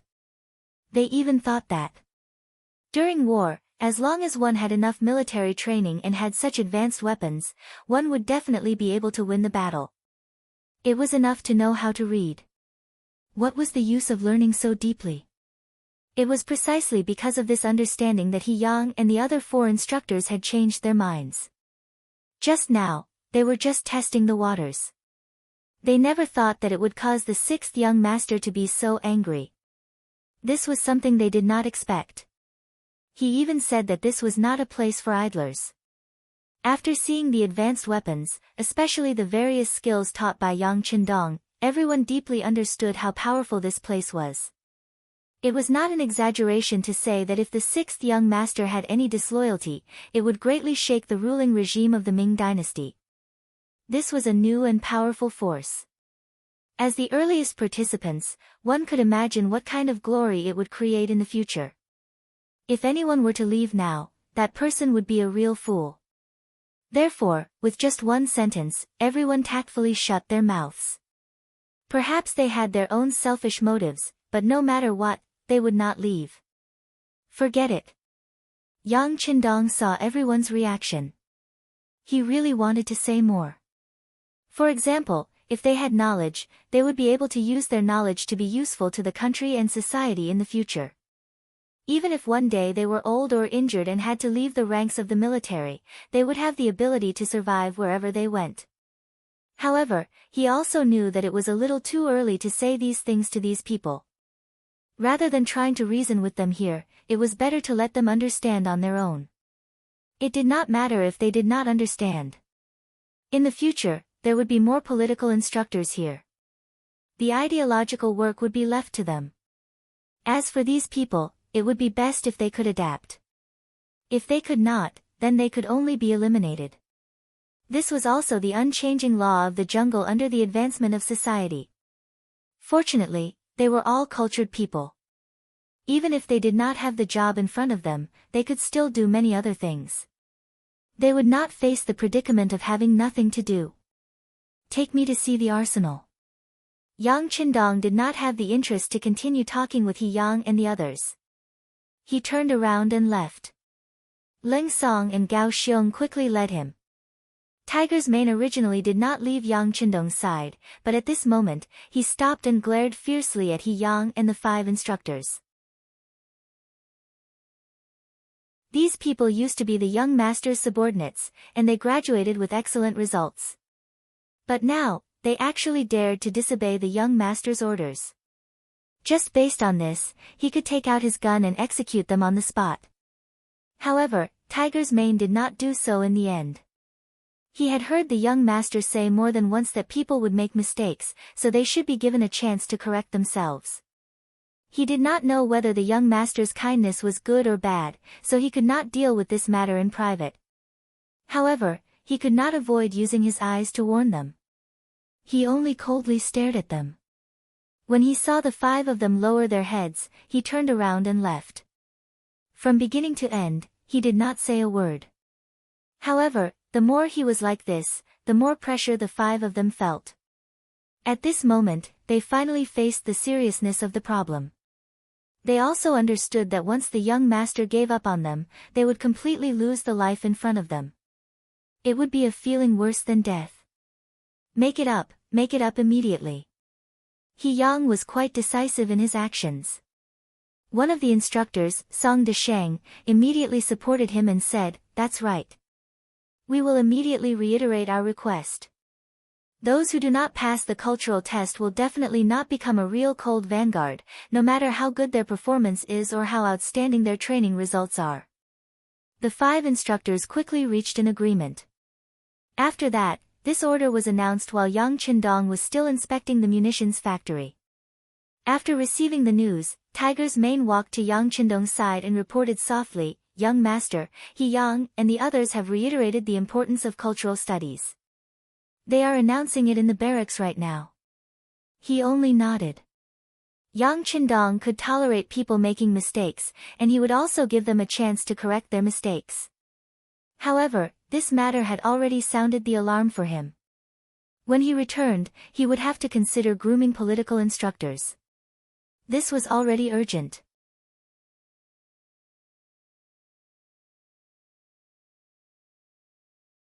Chapter 30. Yang Qindong just nodded to show that he knew about it. Then he continued to talk to Wu Gang, the person in charge of the munitions factory. Now there are more and more people in the army, and the number of target practice is more and more frequent. Therefore, we need more and more ammunition. You can't just make bows and crossbows, because there will be fewer and fewer opportunities to use them in the future. It's time to shift your focus. Yes. Wu Gang nodded respectfully and replied, last time, young master told me about the process of making bullets. I also took some people to do experiments. I believe that soon, we can make our own bullets. But the shells still need some time. Very good. That's the way to do work. You need to be proactive. Don't wait until the last moment to remember what to do. Yang Qindong expressed his appreciation for Wu Gang's attitude and work progress. Finally, he asked with concern, how is it? Is the gunpowder sufficient? It should be enough for now.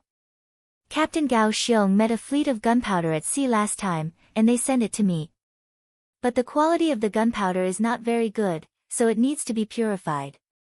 For this reason, we have decided to find the raw materials to develop the gunpowder ourselves. In this way, the guarantee rate will be higher. Good. Wu Gang's answer and preparation made Yang Qindong very satisfied. Immediately, he expressed his approval for their work. At the same time, he ordered that all the staff of the munitions factory would be rewarded with 2 taels of silver. For those who worked actively and made outstanding contributions, the rewards would be doubled. He also said that whoever produced the first batch of ammunition would be rewarded with 100 taels of silver for each worker who participated in the improvement. After inspecting the munitions factory, Yang Qindong went to the furniture factory and met Li Xuanfu, the person in charge here. Li Xuanfu made a lot of money for Yang Qindong when he made the toilet, so Yang Qindong knew him very well. During the conversation, he not only affirmed the work of Li Xuanfu and others, but also expressed his expectations for their work. That was, they should continue to work hard and make more furniture of better quality for people to use. In the cement factory, he met the person in charge, Jing Guang. As for the function of cement, Yang Qindong knew it very well. While encouraging and affirming their work, he also said that once they had a new base, they would need a large amount of cement. At that time, whether it was the construction of the spacious cement road or the construction of the barracks and residences, they would all be of use. He could not afford to neglect the proper business. Jing Guang was a man who didn't like to talk too much. All he did was guarantee that he would produce more backup cement to ensure that they wouldn't screw up when needed. From noon to afternoon, Yang Qindong went to many places and gave very pertinent opinions on some of the things he saw. After having dinner with Leng Song, Gao Xiong, and the others in the barracks, he strolled to Wan Qi's house. During the day, Yang Qindong went to a few factories, but he didn't go to the power plant. This made Wan Qi very nervous. Even during dinner, she was absent-minded and didn't eat much. That's enough. What are you worried about? I said that you would be in charge of the power plant, but who knows what it is? Even you don't know much about it. Since you haven't made any achievements, do you still want the 6th young master to come to your place for inspection? What would he come to see? Zhou Hua was lively and loud. Seeing her husband's absent-minded appearance, she scolded him angrily. Wan Qi was already in a bad mood. Naturally, she didn't want to quarrel with Zhou Hua. She just sat there silently. Her youngest daughter, Xiao Yu, saw this and walked over with small steps. Daddy, don't be angry with mommy. Actually, the 6th young master is very nice. He hugged me during the day and gave me candy that can blow bubbles. As she spoke, Xiao Yu carefully raised a piece of colorless chewing gum that was wrapped in a piece of cloth high up in the air. The chewing gum no longer had the taste of sugar and couldn't blow bubbles. However, Xiao Yu still couldn't bear to throw it away. She carefully kept it. Xiao Yu, be good. Daddy isn't angry. Wenqi naturally wouldn't tell her the worries in his heart. He had always been the smartest in the eyes of others. Of course, he didn't want to admit that he didn't know what electricity was. Although he had read books and had some theoretical understanding, he had never seen the real thing.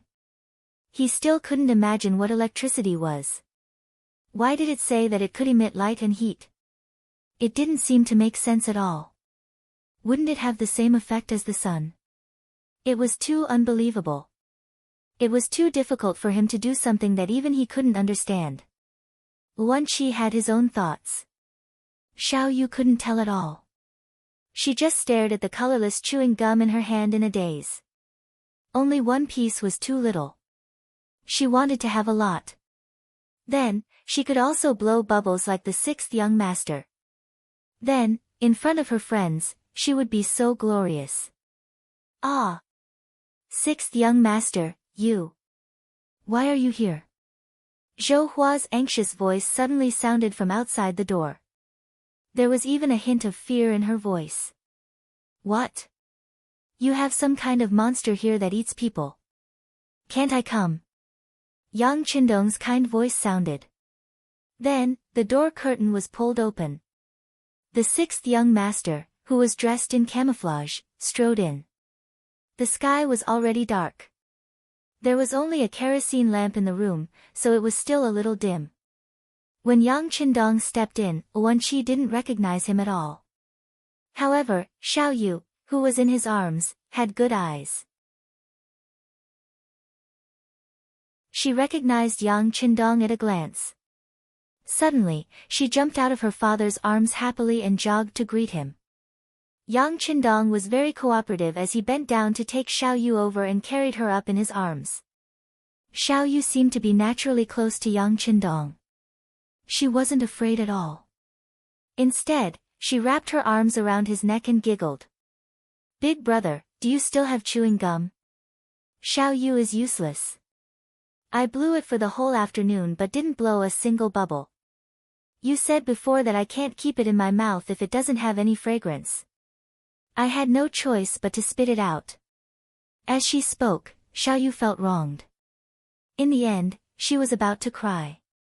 In both Yang Qindong's previous life and this life, he was most afraid of women crying.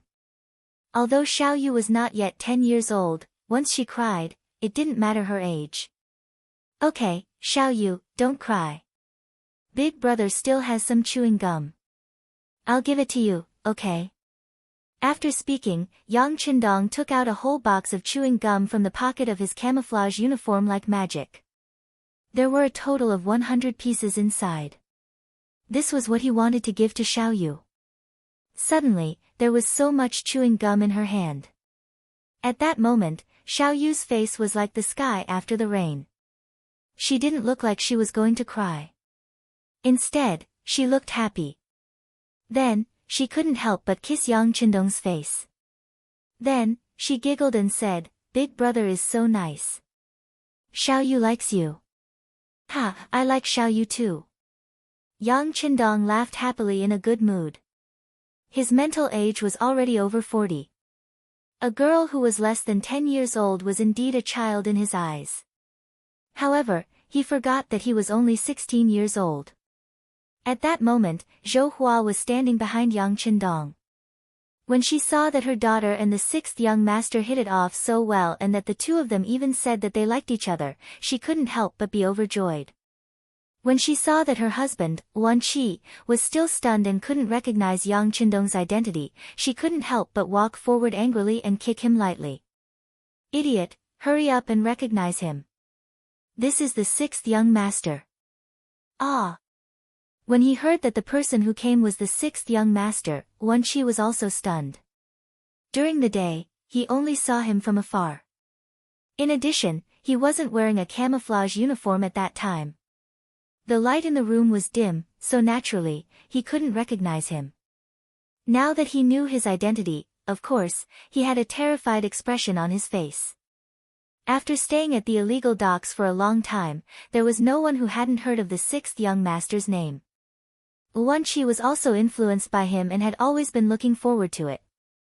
Now that he finally saw the real person, he was naturally very happy. However, he didn't like to socialize.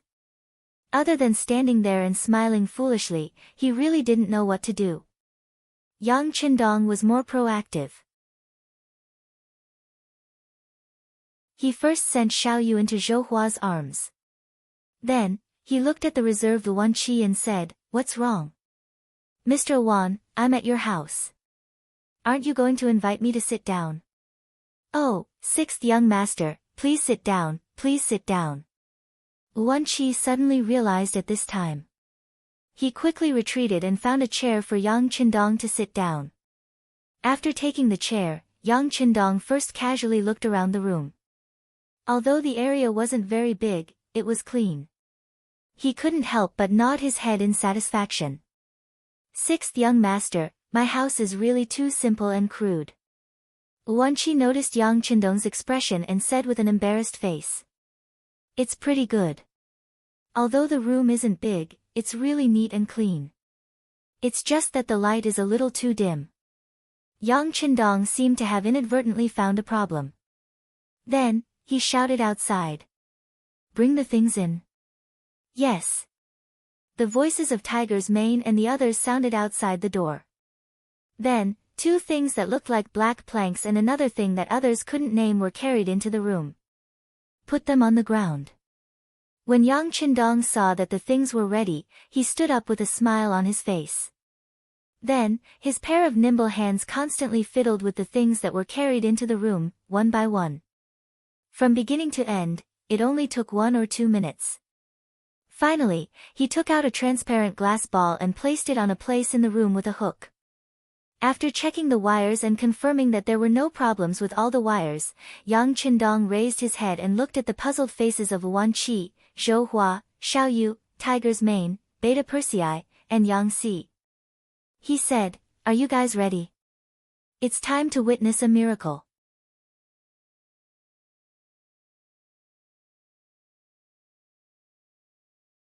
Chapter 31. Of course, none of the people present knew this famous line. Everyone still looked at Yang Qindong with a puzzled expression.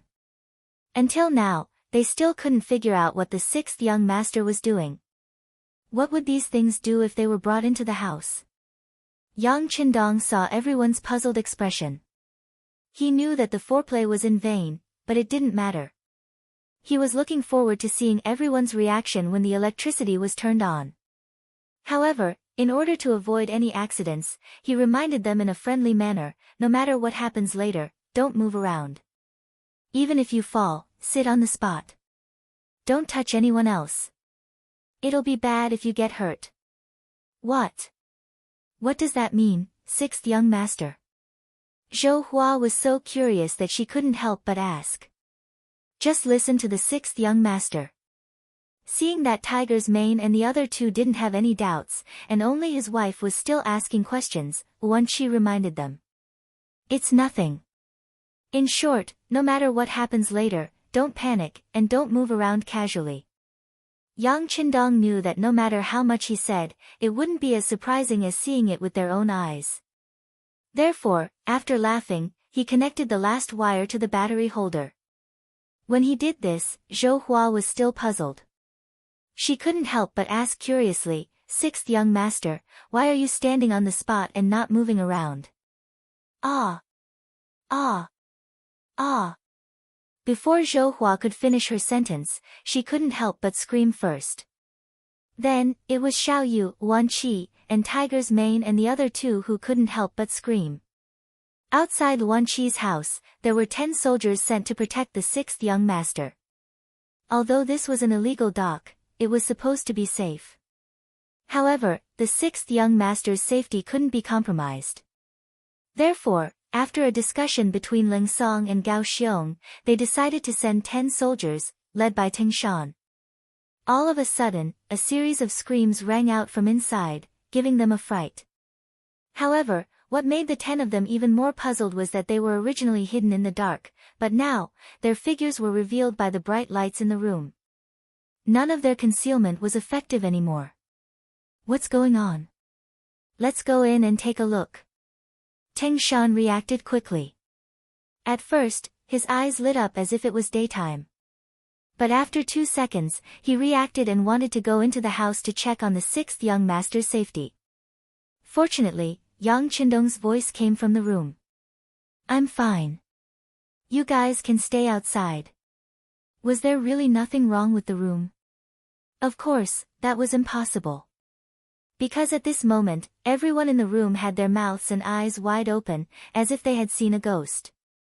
The lights were on, and the solar generator was working. The 2 solar panels were connected to a large battery, and the voltage was enough to illuminate the central room, which was only a dozen square meters, as if it was daytime. The light that suddenly lit up was so dazzling and unbelievable to everyone. Fortunately, Yang Qindong had warned them beforehand, so no one ran away instinctively. However, the disappointing Zhou Hua still fell to the ground with her daughter in her arms. Tiger's Mane and the others did not fare any better. Although they did not move around, they were still flustered at that moment and did not know what to do. On the other hand, Wen Qi was first shocked by the white light in front of him and sat on the stool. However, when he came to his senses, his eyes lit up and he asked excitedly with a slightly hoarse voice, Is this electricity? Yes, this is electricity. Yang Qindong gave a very accurate answer. Based on the theory that seeing was believing, Yang Qindong arranged for Tiger's Mane and the others to put the 2 solar panels under the sun to absorb the light. The reason why he chose to come to Wen Qi's house at night was to give him a deeper impression. Now, it seemed that the effect was quite good. Is this electricity? It really can emit light and heat. After Wen Qi knew that this was the effect of electricity, he was the first to calm down. He got up and walked to the light bulb, then gently reached out his hand and felt the heat coming from it. Yes, electricity itself has the effect of emitting light and heat. If we use it well, then in the future, every house can be as bright as day at night. At that time, men won't have to worry about hurting their eyes when they study, women won't have to worry about hurting their eyes when they sew, and even children won't have to worry about bumping into things when they play. Yang Qindong was talking about the benefits of electricity to people in this era. Wen Qi listened attentively, and his mind was constantly looking forward to it. It was as if he could already see how it would look like when electricity was everywhere and brought benefits to people. Wen Qi was not the only one. Even Hu Mang and the others felt their hearts surge with shock. Their young master was too amazing. Not only did he have those powerful firearms, but he could also write exciting stories that made people not want to sleep and only wanted to read the next chapter. Now, he could even come up with something that could emit light and heat. Could it be that the young master was the reincarnation of a deity? Otherwise, how could he have these spells and abilities? In terms of calmness, Xiaoyu was probably the calmest in the entire house. After all, she was a child. When faced with something new, she was the fastest to calm down after being surprised. Her beautiful big eyes fell on everyone one by one. When she saw that everyone was looking at Yang Qindong with reverence and even worship, she was very happy in her heart because she knew that her big brother would always be the most powerful person. Time passed slowly. Slowly, the people in the house got used to it. Wen Qi took out a pen and paper excitedly. He had never seen electricity before. Although Yang Qindong said that it was lively in the book that he had read, seeing it was better than hearing about it 100 times. Now that he had seen it for himself, he knew that the book was not exaggerating at all. This electricity was indeed very powerful and very good. Since the 6th young master could bring electricity, he must be very familiar with it. If he still did not know that he should take the opportunity to ask for advice, then he was really a blockhead. This time, he came with the intention of dispelling his doubts. Yang Qindong had already prepared himself for Wen Qi's questions. For this reason, he had also learned some knowledge about electricity. Of course, that was only the most basic knowledge. For example, electric current was divided into direct current and alternating current, electric wires were divided into fire wires and spirit wires, etc. However, These things that seemed simple in the future still brought great shock to Wan Qi. Combined with some of the things recorded in the book, he finally had a preliminary understanding of this new thing. Wan Qi, there are many ways to generate electricity. For example, coal can generate electricity, wind can generate electricity, light can generate electricity, water can generate electricity, etc. These require you to experiment step by step. This requires a long process of understanding. You can't rush it. Of course, you can tell me what you need. This young master will do his best to satisfy you. I just hope that in your hands, electricity can be owned by people as soon as possible. It can serve mankind and benefit mankind. Yes, I will work hard to learn and do it with my heart. Wan Qi saw electricity for the first time. It was the first time that he had a certain understanding of it. At this moment, his heart could no longer be calm. He even hoped that he could have the ability to not be tired and not sleep. That way, he could study electricity earlier. I believe you can do it. He patted Wan Qi's shoulder. How about this? In the future, you will be the factory director of the power plant. Oh right, I also heard that you are developing a machine to make clothes. Very good, you can tell me anything you need. When I am not around, you can also look for Leng Song or Gao Xiong. They will unconditionally satisfy you. As for the future factory director, I think it will be better for your wife to be the one. Zhou Hua, who was standing on the side, didn't expect the sixth young master to talk about her. He even said that he wanted her to be the factory director, although she didn't know what the factory director would do. But thinking about it, it should be an official. Thinking that an illiterate woman like her could be an official, Zhou Hua instinctively wanted to decline. Seeing that Zhou Hua wanted to speak, Yang Qindong laughed and said, "Well, you don't have to refuse. I am not giving face to anyone. I know that you are skillful and have the ability to do so. Of course, it is not so easy to be an official." With a smile, Yang Qindong reached into his arms and took out a few drawings. He handed them to Zhou Hua and said, "These are the drawings of some clothes. You can study them carefully. If there is anything you don't understand, you can find me at any time while I am here."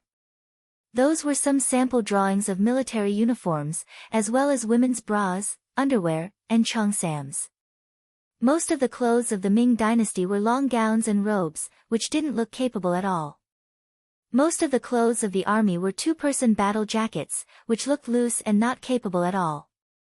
It was far less practical than camouflage clothes. Although there were a lot of military uniforms in the warehouse, after all, the more they took out, the less there would be. For such a large number of consumables, of course, it was necessary to prepare for a rainy day. Yang Qindong knew that if these things were done well, not only would it be beneficial to him, but it could also be sold in large quantities and eventually become a very profitable industry. For this, he also arranged for people to buy a lot of cloth and silk. As for manpower, there were many men and women in the illegal docks. They could be used. It was equivalent to finding a job to better stabilize people's hearts. Electricity appeared. Just after Yang Qindong left, the illegal docks were so restless that night. People came to Wan Qi's house in groups just to see this treasure that could be as bright as day. Unfortunately, they could only see it from afar and not up close because Wan Qi protected these things as if they were his life. Even Gao Xiong and Leng Song could only stand outside the house and didn't have the opportunity to enter the house to see. Xiaoyu, on the other hand, took this opportunity to show off. Her little friends were all gathered in front of her house, looking enviously at the bright electric lights. They were jealous of the chewing gum in Xiaoyu's mouth and the blissful smile on her face, which was already able to spit out bubbles.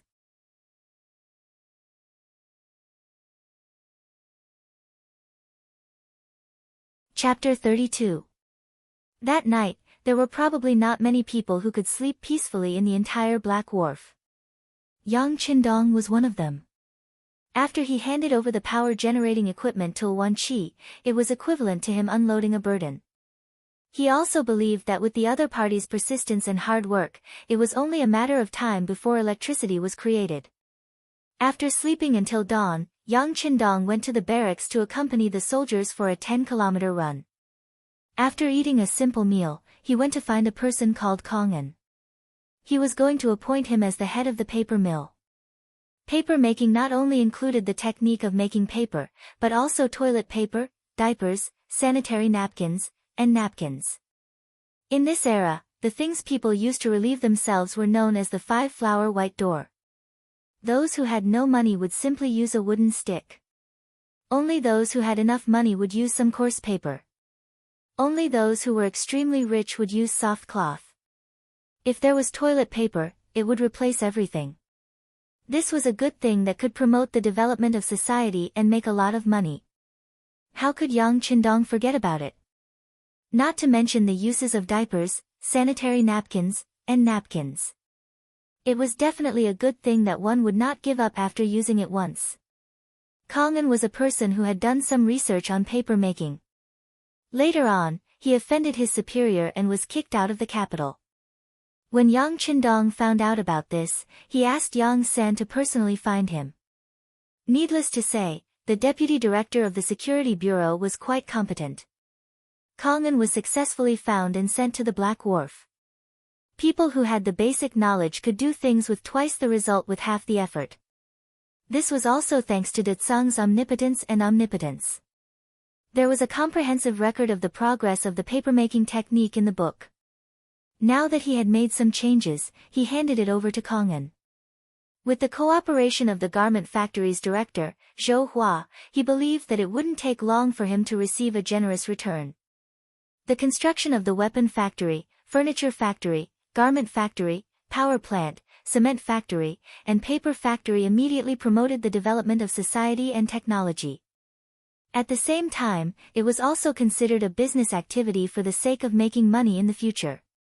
It was just that a strong economy needed enough military support. Otherwise, all of this would just be a wedding dress for others. How to improve the strength of his equipment was the most important thing. Therefore, in the following period of time, Yang Qindong began to take the initiative to teach some courses that no one had ever taken before. For example, fighting, diving, flying, etc. The so-called confrontation referred to the division of the army into two groups to fight against each other. It could also be called a drill. Until now, none of the members of Cold Front had seen blood since training. This was unacceptable. After all, training and actual combat were two different things. If they didn't want problems to arise on the battlefield, they would have to start from actual combat and carry out more exercises. Only then would everyone be able to find their own shortcomings. Drills and confrontations were the best way. One side used cold weapons to represent the strength of the modern army, while the other side used hot weapons to attack. They also carried out several exercises with the goal of seizing cities and seizing islands. Many problems were found and corrected. Of course, diving did not refer to ordinary swimming. It referred to deep diving with special preparations. It could cross the ocean and guarantee that one would appear on a certain island without any signs of life. When the other party did not notice, one could suddenly launch a surprise attack. One could imagine how intimidating it would be to the other party. Speaking of flying, Yang Qindong had already found individual powered umbrellas in the big warehouse. Imagine if an army suddenly appeared in the sky and attacked the ground from the air. Wouldn't it give people the feeling that a divine army had descended from the sky? Unfortunately, the requirements to use the powered umbrellas were too strict. Without professional training and specialized clothing, it was very difficult to fly and land safely. For this reason, the sixth young master thought of a transitional method, which was to build some hot air balloons first. Hot air balloons were relatively simple to build and easy to operate. After everyone got used to staying in the air, they could start training with the powered umbrellas. That way, the accident rate would be reduced. However, even though they were hot air balloons, when they were made to fly, it still shocked Ling Song, Gao Xiong, and the others. They could not understand how people could fly. It completely went against their understanding. Regarding this, Yang Qindong said one sentence without holding back. Knowledge is power.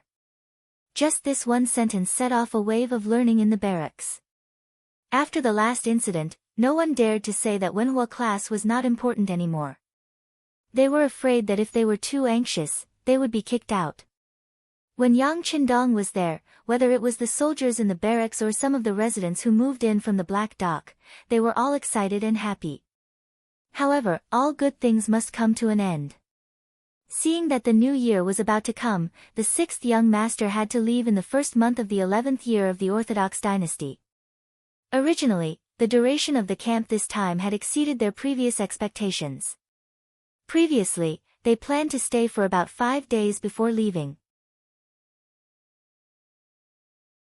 However, because of the excitement, Yang Qindong forgot about the time and stayed for nearly 2 months. Now that the end of the year was near, it involved some matters of ancestral worship.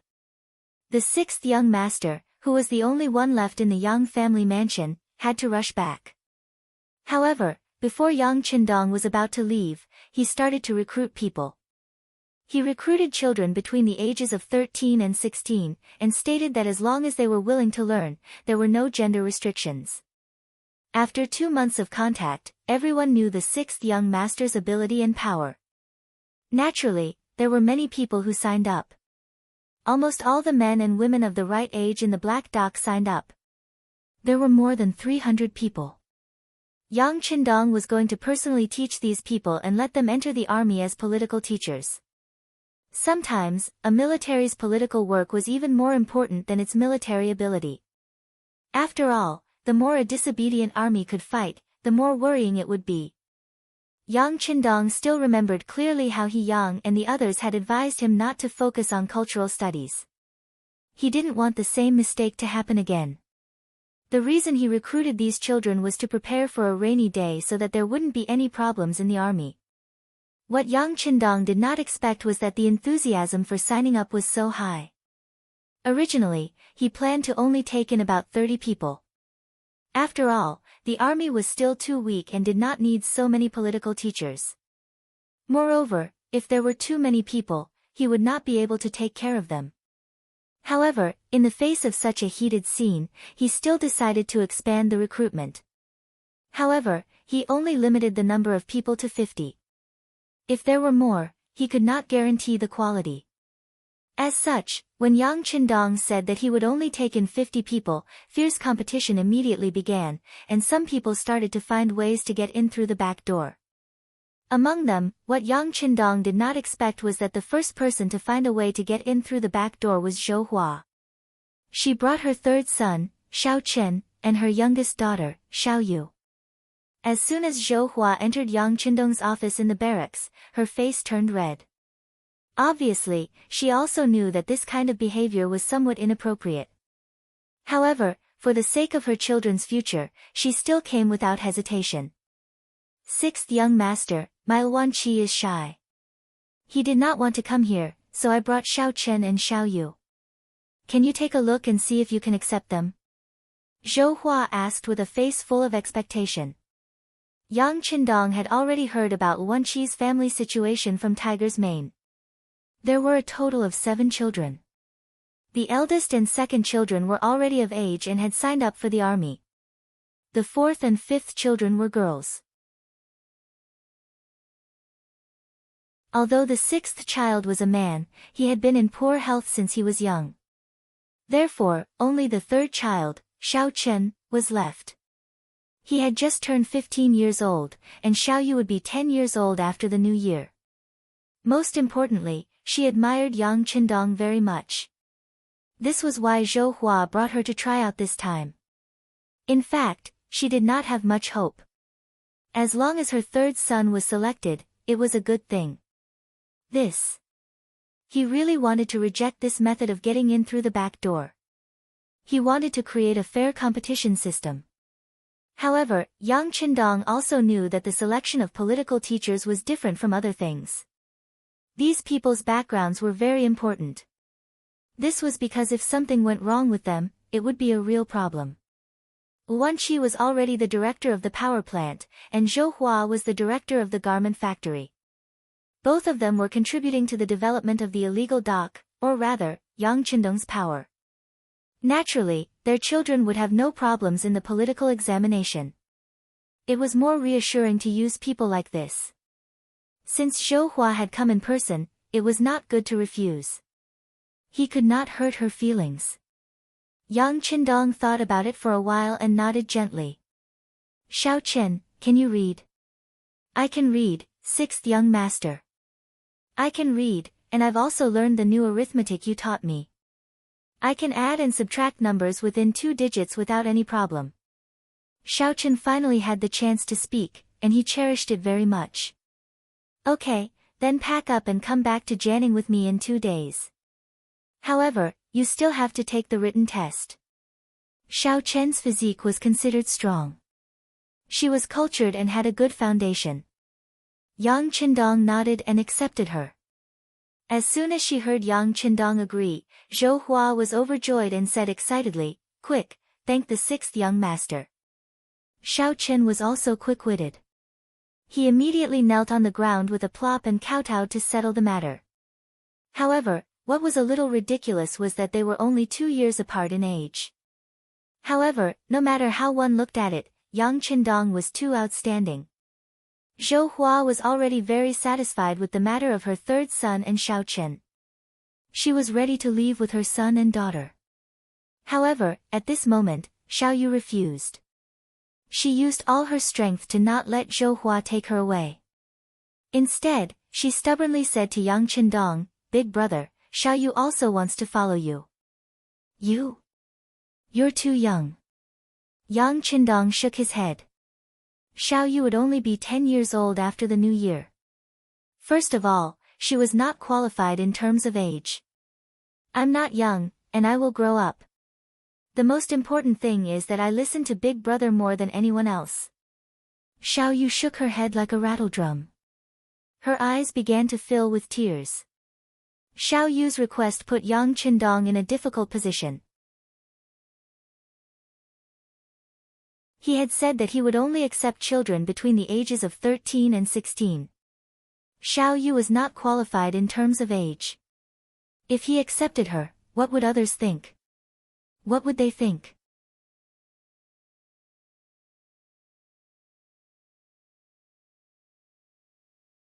Chapter 33. Yang Qindong was in a difficult position. He really liked Xiao Yu. Of course, he treated her like a child. But if he opened the back door because of this, would it have a bad impact? When Xiao Yu saw his troubled expression, she knew that there was a chance. She immediately gathered her courage and said, "Big brother, I'm just your little sister. I'm not considered one of the 50 people, right?" After being corrected by Xiao Yu, Yang Qindong was suddenly enlightened. Yes, he could have said that she was his little sister. In the past 2 months, Xiao Yu would look for him whenever she had something to do. In the end, even Tiger's mane and the others did not stop her. This was something that everyone knew. Naturally, there would not be any problems when he brought her along when he left. He did not expect that while he was still worrying, Xiao Yu would come up with a solution and an excuse first. This also made Yang Qindong look at her in a new light. "Well, if that's the case, then you can follow me. You don't have to take the exam." Yang Qindong agreed, which made Xiao Yu very happy. She held her mother's hand and shook it constantly, as if she was asking for credit, but also as if she was expressing her joy. Zhou Hua also did not expect that this time, the 2 children would be able to follow the 6th young master. In particular, the younger daughter was even more amazing. She became the only person who could follow the 6th young master without taking the exam. Xiao Yu's matter was just an interlude. Next, there were also people who wanted to go through the back door. Yang Qindong met some of them, such as Jing Shuang, the son of the cement factory director Jing Guang, Kong Jia, the son of the paper factory director Kong An, and a few others. However, he did not meet most of them. He just found a random reason to reject them. 3 days later, the exam began. It was divided into 2 parts, civil and military. The military part was to run a 3-kilometer race. If one could keep up with the team and not fall behind, they would pass. The civil part was also the most important part. It was to test arithmetic and write an article on understanding the illegal docks. It was stipulated that words that could not be written could be replaced by pinyin. From this, one could see what they were thinking in their hearts. They also held the initiative in their hands to decide who they wanted to recruit. The test lasted for a day, and the final results were announced at night. Naturally, some people were happy while others were sad. Fortunately, the Black Wharf was a place where everything flourished, and there were many things that could be done. Moreover, Yang Qindong also said that if there was a chance in the future, he would come here to recruit people to his side. Thus, the impact of the incident gradually subsided, and those who were not selected also returned to their normal state of mind. Early the next morning, Yang Qindong left the Black Pier. The selection was sent out before the sun rose, and it was requested that every person who was selected not be sent off by their parents. Otherwise, their quota would be revoked. This was also the first lesson that Yang Qindong taught everyone. Stay away from your parents and learn to be independent. Although this seemed a little cruel, it was beneficial for growth. Just like today's education, there was too much emphasis on grades. Most of the children were focused on studying, and very few teachers and schools paid attention to nurturing the children's character. Yang Qindong's way of doing things was to start with independence. Then, he would let them suffer. Only such children could understand the warmth and coldness of human nature more deeply, and their chances of success when they grew up would naturally be much higher. 1447 AD, the 11th year of the Zhengtong dynasty. The New Year's bell was rung. From this moment on, Yang Qindong was 17 years old. It had been nearly 2 years since he came to the Ming dynasty.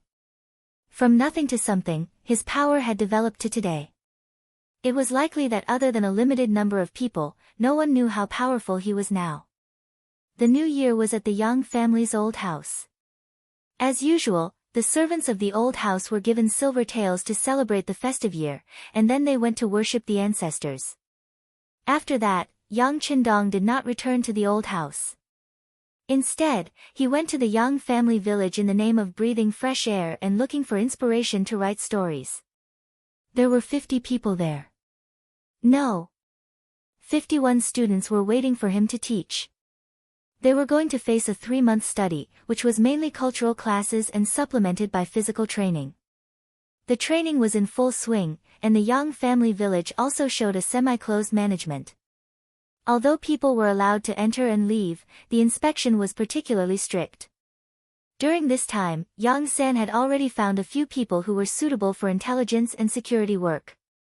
The standard to assess whether or not they could become official members was to closely monitor everyone who entered the Yang family village and find suspicious people. It was said that it was easy to do things with money. Now, in the streets and alleys of Jianing Prefecture, who knew how many pairs of eyes of the Yang family were watching? They were either ordinary peddlers, waiters, or the boss of a grocery store. These people were not on the security bureau's list, and they did not even know who they were gathering intelligence for. These people only knew one thing, and that was that as long as they reported unusual things, they might be able to receive silver. If the matter was very important, they would receive even more rewards. People would die for money. Under such an incentive mechanism, naturally, a large amount of intelligence would be sent to Yang San every day. He would then hand over the valuable information to Tiger's Mane and give it to the 6th young master for review. With this mechanism, it could be said that once someone from the imperial court came to Jianing Prefecture, any unfamiliar face would be immediately discovered. In fact, all this was Yang Qindong's overthinking and caution. No one in the imperial court would target him, a mere 9th-level governor of Jianing Prefecture. If someone really wanted to deal with the Yang family, they would target the young masters and young ladies of the Yang family in the capital. Moreover, with Yang Rong's death, the power of the Yang family collapsed, and it could be said that it was difficult for everyone to protect themselves. Otherwise, it would have been more than a year since any of his relatives came to the old house of the Yang family to visit him. Of course, Yang Qindong's understanding was that these brothers and sisters must have their own difficulties. Perhaps they were in the capital and had no choice. In any case, he had heard from the old steward Yang Qindong that the young masters and young ladies of the Yang family did not have a good life in the capital. Even if they wanted to leave the capital, they had to report to their superiors, which was a little troublesome. Yang Qindong understood them a little. Moreover, after all, he had inherited this body. If possible, he would help them if he could. Indeed, no one in the imperial court paid attention to Yang Qindong. He just wrote a few wonderful stories in the Yang Bao. In the eyes of the big shots, it was just a side trick. He was only 17 years old, but he could be described as immature. Even so, no one would pay attention to him. Not to mention that the imperial court had its own difficulties. On the 17th day of the 11th year of the Zhengtang dynasty, the Minister of War, Huang Yi, waited for a memorial, while a Yeshen annexed the Uruktai tribe when his father was leaving, and he grew stronger day by day. The Wara wanted to invade the border, which caused the tension on the border. In the third month of the same year, Yingzong ordered the World School to take the entrance exam for students. It meant that more students could be recruited. They were not official students, but in the form of reserves. It was an act of accumulating talents for the country. But it was tantamount to expanding the power of the landowning households and increasing the number of people who had special privileges. What was the special privilege at that time? To put it bluntly, they didn't have to pay grain for farming, and they didn't have to pay taxes for doing business. And these students occupied a large amount of the country's land, causing the quality of life of the commoners to drop by more than one level. Many people worked hard for a year, and even when they had a good harvest at the end of the year, they still couldn't afford to pay the taxes. It was as the saying went, when the people prosper, the people suffer, but when the people die, the people suffer. Compared to the changes in the outside world, Yang Qindong was very well behaved. He stayed in the Yang family manor, saying that he was writing stories in peace and praying for his parents. In reality, he only used a little bit of time to write. Most of his time was spent on teaching these students. After such a long time, the manuscript of The Smiling, Proud Wanderer had already been completed, and the entire book had already been published. This time, many copies were sent to the capital, satisfying the appetites of some rich young masters and noble ladies. Following which, he started on the fourth book, The Legend of Chu Liuxiang. Once the new book was released, it was as popular as before. This time, it was released at the same time. Not only in Jianing residence, but also in the capital, it caused a frenzy of book fans. In the Hu residence, the elegantly dressed young lady Hu Yan was reading the latest issue of Yang Pao, which was serializing the Legend of Chu Liuxiang. Pay! For some reason, Hu Yan suddenly scolded lightly, and then her face flushed red. That appearance was really shy and lovely. The maid Qing was dozing off when she was abruptly awakened by the young lady's movements. Then, she hurriedly looked around, and when she didn't see anyone else, she pouted and shook her head. Young lady, are you going to scold Dong Shuai in your heart again? What Dong Shuai? Hu Yan was confused.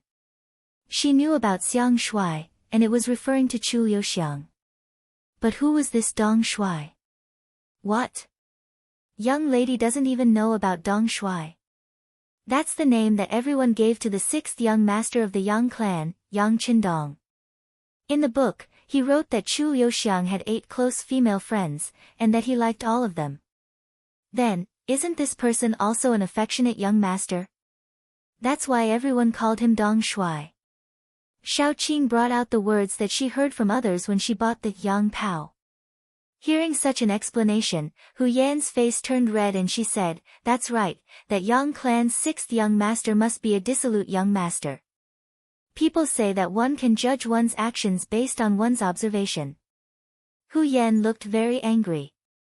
In fact, the reason why she was angry while reading the book was because she hated Chu Liuxiang for loving every woman he saw. She didn't believe that a man could truly love every woman by his side. Although it was said that the young master of a large clan would take a few concubines, that was only for the sake of having a prosperous family. How could a man truly love every woman he saw? At the very least, she didn't believe it.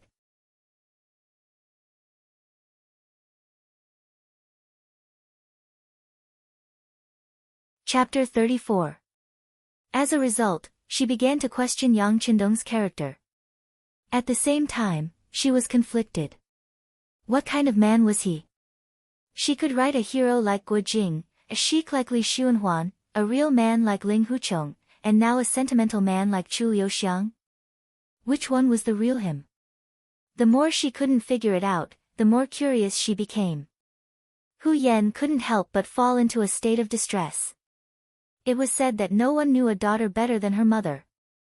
The person who understood Hu Yan the most was her maid, Qing. Seeing how troubled her mistress was, she naturally had to stand up and help her. She immediately took the initiative to say, "Mistress, I heard that Lord Hu has accepted a mission to the south to investigate some military matters. Why don't you let him go to Jianing Manor and meet this Yang Qindong? Wouldn't everything be clear then?" "Ah. Let your father go." "This, can he agree?" Although Hu Yan's heart was somewhat moved after hearing this, it was more of a lack of confidence. Why wouldn't he agree? This is a father-in-law looking at his son-in-law. Besides, it's just a matter of convenience. What's wrong with that? As long as mistress uses your entanglement technique, Lord Hu won't disagree. Qing seemed to know her mistress's father very well and appeared to have a card up her sleeve. "Ah. What do you mean by a father-in-law looking at his son-in-law? Qing, you dare to speak nonsense? You're asking for a beating." Hu Yan's face immediately turned red, making her look even cuter and more enchanting. But at the same time, she began to chase after Qing, unwilling to give up. No one knew whether Qing managed to catch up with her. But when Hu Zhangning returned home that night, Hu Yan took the initiative to rush over, and then, in the Yang Manor, the learning and training of the 51 people was nearing the end. During the learning period, everyone's physical strength was trained. Perhaps it was because of his young age, but he learned everything very quickly. Although he was very tired after a day of hard work, he relied on his young age and good food to recover his body very quickly. In terms of fighting strength, they were naturally inferior to the first batch of Ling Feng. But in terms of loyalty, they were definitely higher. In particular, Xiaoyu had played a huge role in this. Perhaps she had inherited her father, Wenqi's smart genes. While the others were still studying with their heads down, Xiaoyu was the first to propose that the sixth young master should be the center and that the sixth young master should be the leader. In particular, her learning ability was very strong. Coupled with the fact that she was Yang Qindong's little sister, although she was young, her reputation was not low. Even many children who were older than her lowered their heads and followed her lead. Not only that, but Xiaoyu and Xiao Yin were also very close. The two of them were 8 years apart, but sometimes they were as close as real sisters. Yang Qindong couldn't quite understand this. However, all he needed to know was that these two were on his side. They could do whatever they wanted. With Prestige and Xiao Yin on her side, Xiaoyu had more opportunities to see Yang Qindong alone. Under the constant begging, the sixth young master finally gave in to the young girl's attacks and handed over 3 songs. In the end, these 3 songs were all military songs. The first was the People's Liberation Army's military song. Yang Qindong called it a military song. Onward, onward, onward. Our troops face the sun, stepping on the land of our motherland. The second song was, Coming Back from Target Practice. The sun sets in the west, the red clouds fly in the sky. The soldiers return from target practice, return from target practice. The red flags in the wind reflect the rosy clouds. Happy songs fill the sky. The third song was, Red from the East. Red from the east, the sun rises. The country has produced a Yang Qindong. He seeks happiness for the people. He's the savior of the people. Reality had already proven that military songs could raise morale and strengthen the cohesion of soldiers. Many times, when military songs played, the soldiers' hormones would rise, and they would become excited and excited. The 3 military songs, especially the third one, had unknowingly raised his status. This was something Yang Qindong had thought about a long time ago.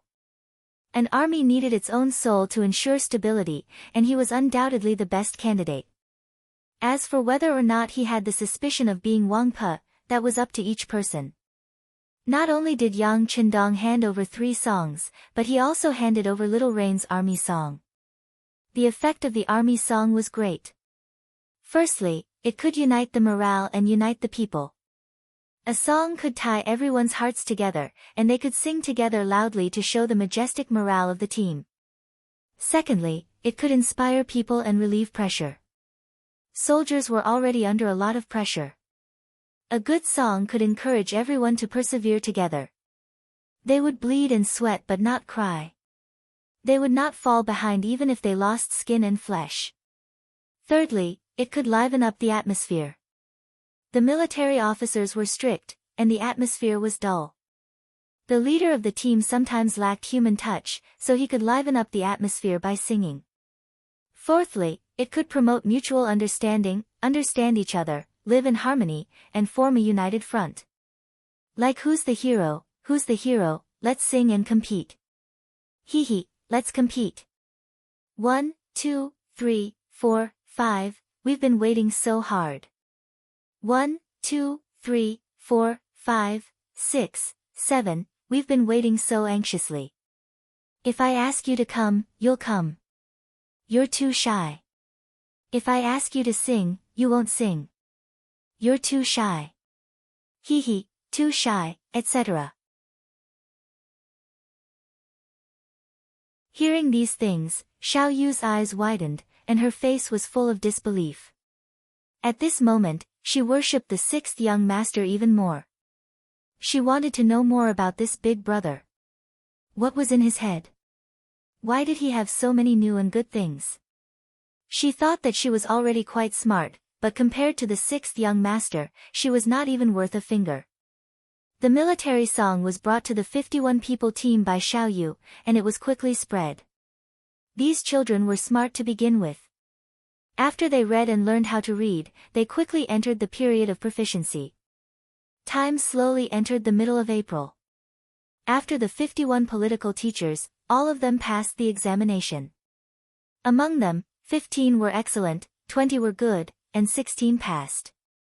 Among them, Xiao Yu and Xiao Chen both graduated with excellent results. On the night of graduation, a banquet was held in the Yang manor. However, everyone's mood was a little low. This was because they all knew that after graduation, they would not have the chance to see the 6th young master at such a close distance in the future. Feeling everyone's sadness, Yang Qindong raised his wine glass and said with a smile, "Tomorrow, I'll go to the Black Dock with everyone. At that time, you'll see the exciting first appointment ceremony." Wow! That's great. Everyone immediately became happy. Everyone still did not understand what an appointment ceremony was, but to be able to go back to the Black Dock with the 6th young master and have more opportunities to interact with him was, of course, what everyone wanted.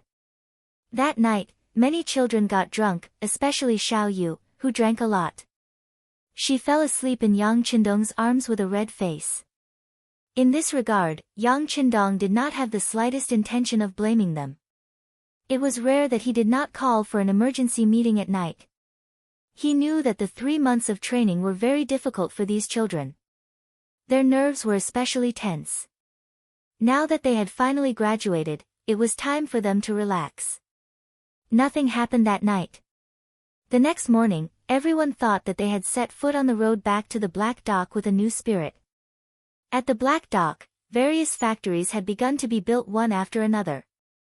Although they were facing a situation where they could be moved at any time, the factories were a bit simple and crude. However, this did not prevent them from creating their own path of innovation. Not only were the factories making great progress, the Navy's development was equally gratifying. Under the joint efforts of Gao Xiong and Ling Song, they had fought several naval battles in the past 3 months.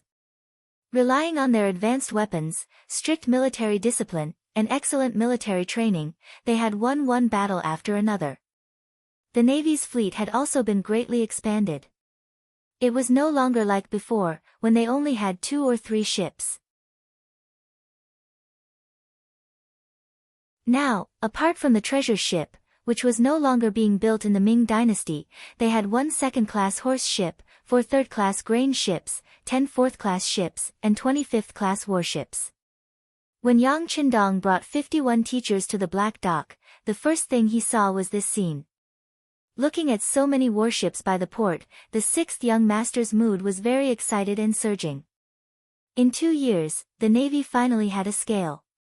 It was the kind of scale that did not attract attention. With this, they already had the ability to dominate a corner of the sea. In other words, if there was any danger, Yang Qindong had a safe place to retreat to. Overjoyed, Yang Qindong generously took out a series of new cannons. For example, the largest second-class ship was equipped with a Type 87 82mm mortar. It can accurately hit anything within a 5-7 kilometers radius. It was also equipped with a Type 75 105mm recoilless cannon.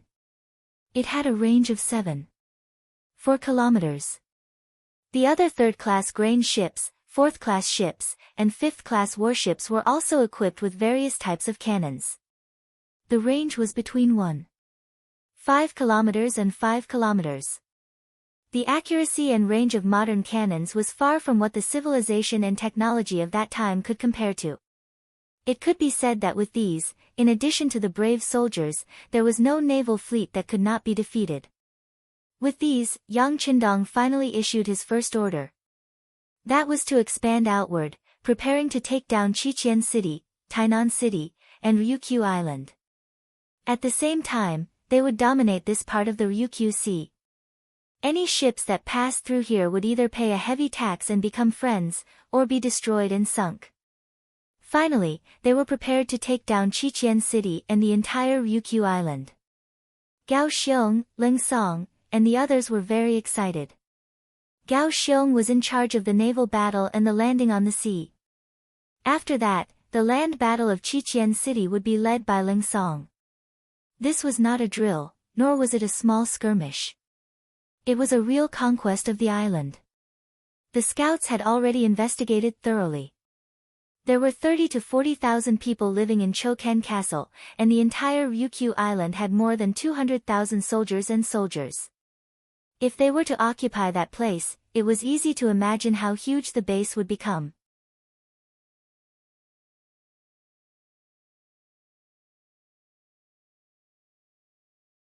Chapter 35. Yang Qindong expressed his understanding of the general's excitement. He also made a request, which was that they could not conquer the entire Ryukyu Island in one go. Instead, they should first take down Qiqian City and use it as a stronghold to slowly expand to the entire island. This was to slowly assimilate them and make them submit. Yang Qindong naturally had his own plans for making such a decision.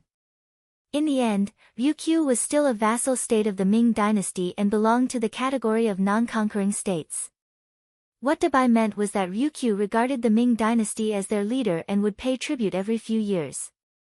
As a condition, if someone attacked them and threatened them, the Ming dynasty had the obligation to send troops to help them.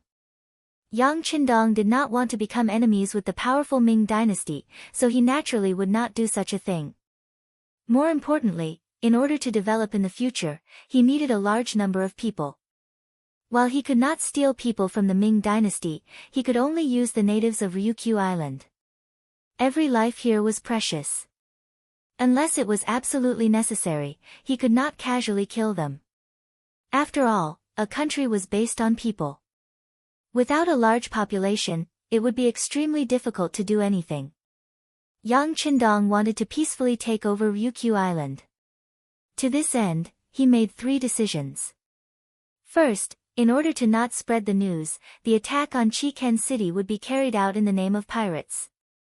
This way, even if someone leaked the news, it would not be related to him for the time being.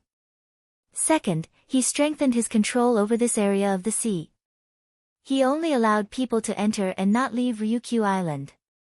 Anyone who left the island would be strictly checked. If there were suspicions, he would be detained. In short, he would not allow anyone to spread the news of Ryukyu being attacked. Third, when attacking Ryukyu Island, he could use both civil and military forces. That was, he could use military force to intimidate. For example, when attacking Qing City, he could use cannons and modern firearms. He had to take down the city with lightning speed and intimidate the people. Afterward, the political instructors began to work, focusing on persuasion and persuasion. In addition, various factories were built one by one. He greatly promoted irrigation, built cement horse tracks, and created prosperous businesses. This allowed everyone to have things to do, food to eat, and money to earn. When a person had enough to eat and drink, they would get used to this kind of peaceful life. Their thoughts of rebellion would fade a lot, and it would be easier to manage. As for the issue of feeding everyone, Yang Qindong had already made relevant arrangements. He took out a lot of potatoes from the big warehouse and prepared to plant them on Ryukyu Island. At that time, the crop yield was extremely low, no more than 2 dan. 1 dan is equivalent to about 188 caddies today. Potatoes, however, could yield as low as 15 dan and as high as 20 or 30 dan. With this item, it would not be difficult for the commoners to fill their stomachs. Everyone had their own problems, and it was easy to solve the problem at work.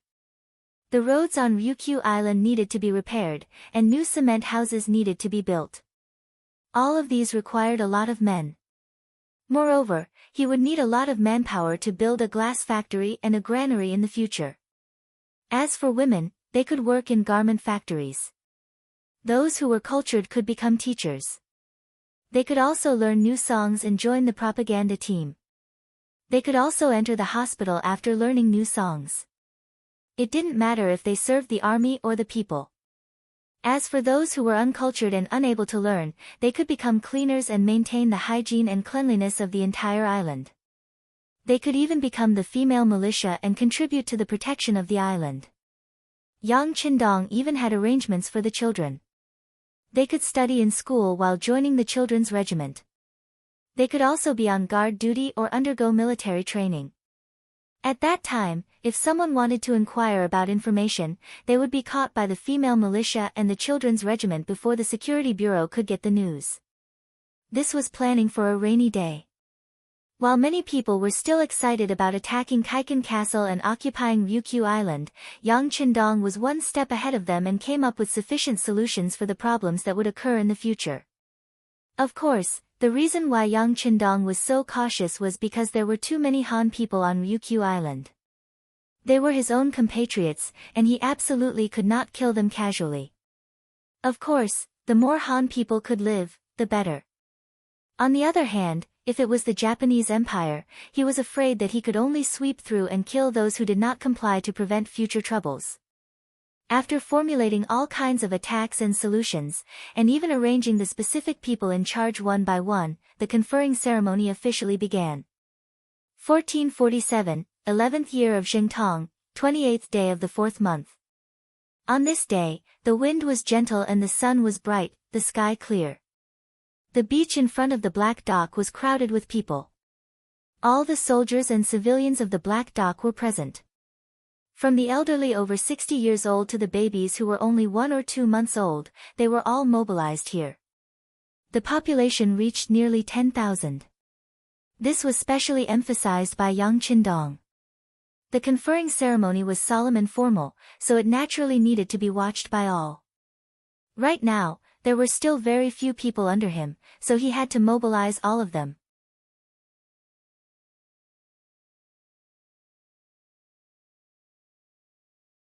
Long live the 6th young master. It was the first time that the status of a soldier had been raised to such an extent. For a moment, the excited soldiers below the stage began to shout loudly.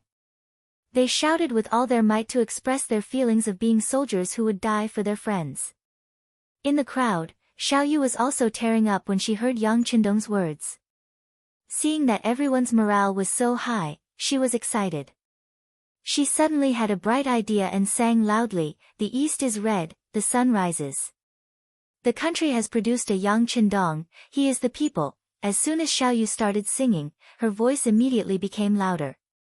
The other 50 teachers who knew this song sang loudly at the top of their lungs at this moment to express their feelings. As for the other soldiers, they could only stare with their eyes wide open. They couldn't get a word in. After all, they hadn't learned this song yet. But even so, the singing of 51 people, no. It should be 54 people. There were also Qiao Yin, Beta Persei, and Yang Si from Jianing Prefecture. 54 voices shouted loudly. It was not a small momentum. They smoothly finished singing the first time. The general idea of the lyrics was also heard by the other soldiers. He Yang, Song De Shang, and the other 5 teachers felt the meaning of this song. They made up their minds to find Xiao Yu and the others immediately after the ceremony. They must learn this new song first. After Dongfang Honga finished singing, the scene quieted down again. Yang Qindong's eyes were bright. He said in a loud voice, "Next, we invite the conferring personnel to come to the stage. The ceremony officially begins." As soon as he finished speaking, the sound of orderly footsteps could be heard on the stage. Tiger's Mane took the lead, followed by Gao Xiong, Ling Song, Yu Guang, Ting Shan, and Xiao Feng. They were all dressed in uniform. Among them, Tiger's Mane, Ling Song, Ting Shan, and Xiao Feng were dressed in pine branch green. They looked more calm and dignified. Gao Xiong and Yu Guang were dressed in white navy uniforms. They looked so dazzling and radiant. 6 sets of uniform were neatly worn on their bodies. They looked so neat and straight. Coupled with the large caps with the badges of the 88, they looked even more spirited and elegant. On their feet were black leather shoes that no one had ever seen before. A pair of white and clean gloves made them look very capable and imposing. As soon as this outfit came out, many young ladies and young wives in the audience widened their eyes. Some of the bolder ones were already blushing. They didn't even know where to put their hands.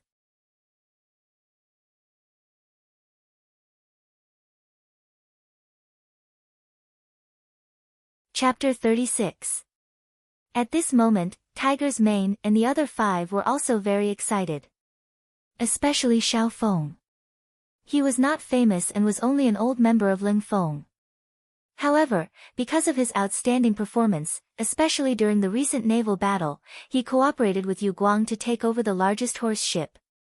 He was the first to board the ship by diving and controlled more than 200 people on the ship with a Type 81 rifle. He was recorded as a great merit after the battle.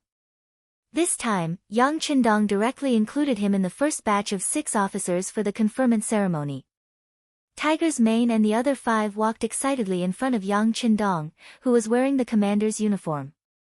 Then, a gorgeous long military rank appeared on the empty epaulets. Just now, everyone felt that Tiger's Mane and the other 5 were lacking something. When the military ranks, collar flowers, and the Type 81 insignia were put on one by one, their spirits were lifted. They gave off a feeling of perfection and impeccable. Among the 6, Tiger's Mane was given the rank of captain, which was also the highest among the 6. Gao Xiong and Ling Song were given the rank of first lieutenant, while the other 4 were given the rank of second lieutenant. These were the 6 officers under Yang Qindong. After being conferred their ranks, the 6 of them uniformly saluted Yang Qindong and at the same time declared their loyalty to the 6th young master and the people. Then, a large number of soldiers who had passed Ling Feng's training walked up the stage. There were a total of 320 people, including He Yang, Song De Shang, and the other 4 instructors. This time, the 5 of them were not selected as officers. This was a lesson that Yang Qindong wanted to teach them. This kind of punishment was not excessive for underestimating the importance of cultural studies. However, it was too late for the 5 of them to regret it. If they had known this would happen, they would not have underestimated the importance of cultural studies. However, it was too late to say anything now. They could only perform well and hope that they would be included in the next conferment ceremony. 320 people walked up the stage. They had already changed into civilian clothes. Although it was a soldier's uniform, it still gave people a refreshing feeling. If it weren't for the example of Tiger's mane and the other 5 officers, their appearance would definitely have attracted waves of screams. Even so, there were still many young men and women below the stage who looked envious. The 6th young master had said that not only men could become soldiers, but women could as well. There were even some special military branches that only women could do better. As for the other 2,000 auxiliary soldiers, they were also the reserve soldiers. When they saw the 320 soldiers standing neatly on the stage, they were all looking forward to the day when they would be recognized and pass the test. How cool would it be to finally get a set of such clothes? Presumably, when that day came, they wouldn't have to worry about finding a wife anymore. There were 320 people, some in white Navy uniforms, and some in green Army uniforms. One by one, they walked up to Yang Qindong and were given a collar flower, a cap badge, and a private first-class epaulet. This was a symbol of identity and status. In addition, everyone also received a training uniform under the Type 07 uniform, a pair of combat boots, a beret, and a belt. The Army mainly wore camouflage uniforms, while the Navy had a white upper body and dark lower body.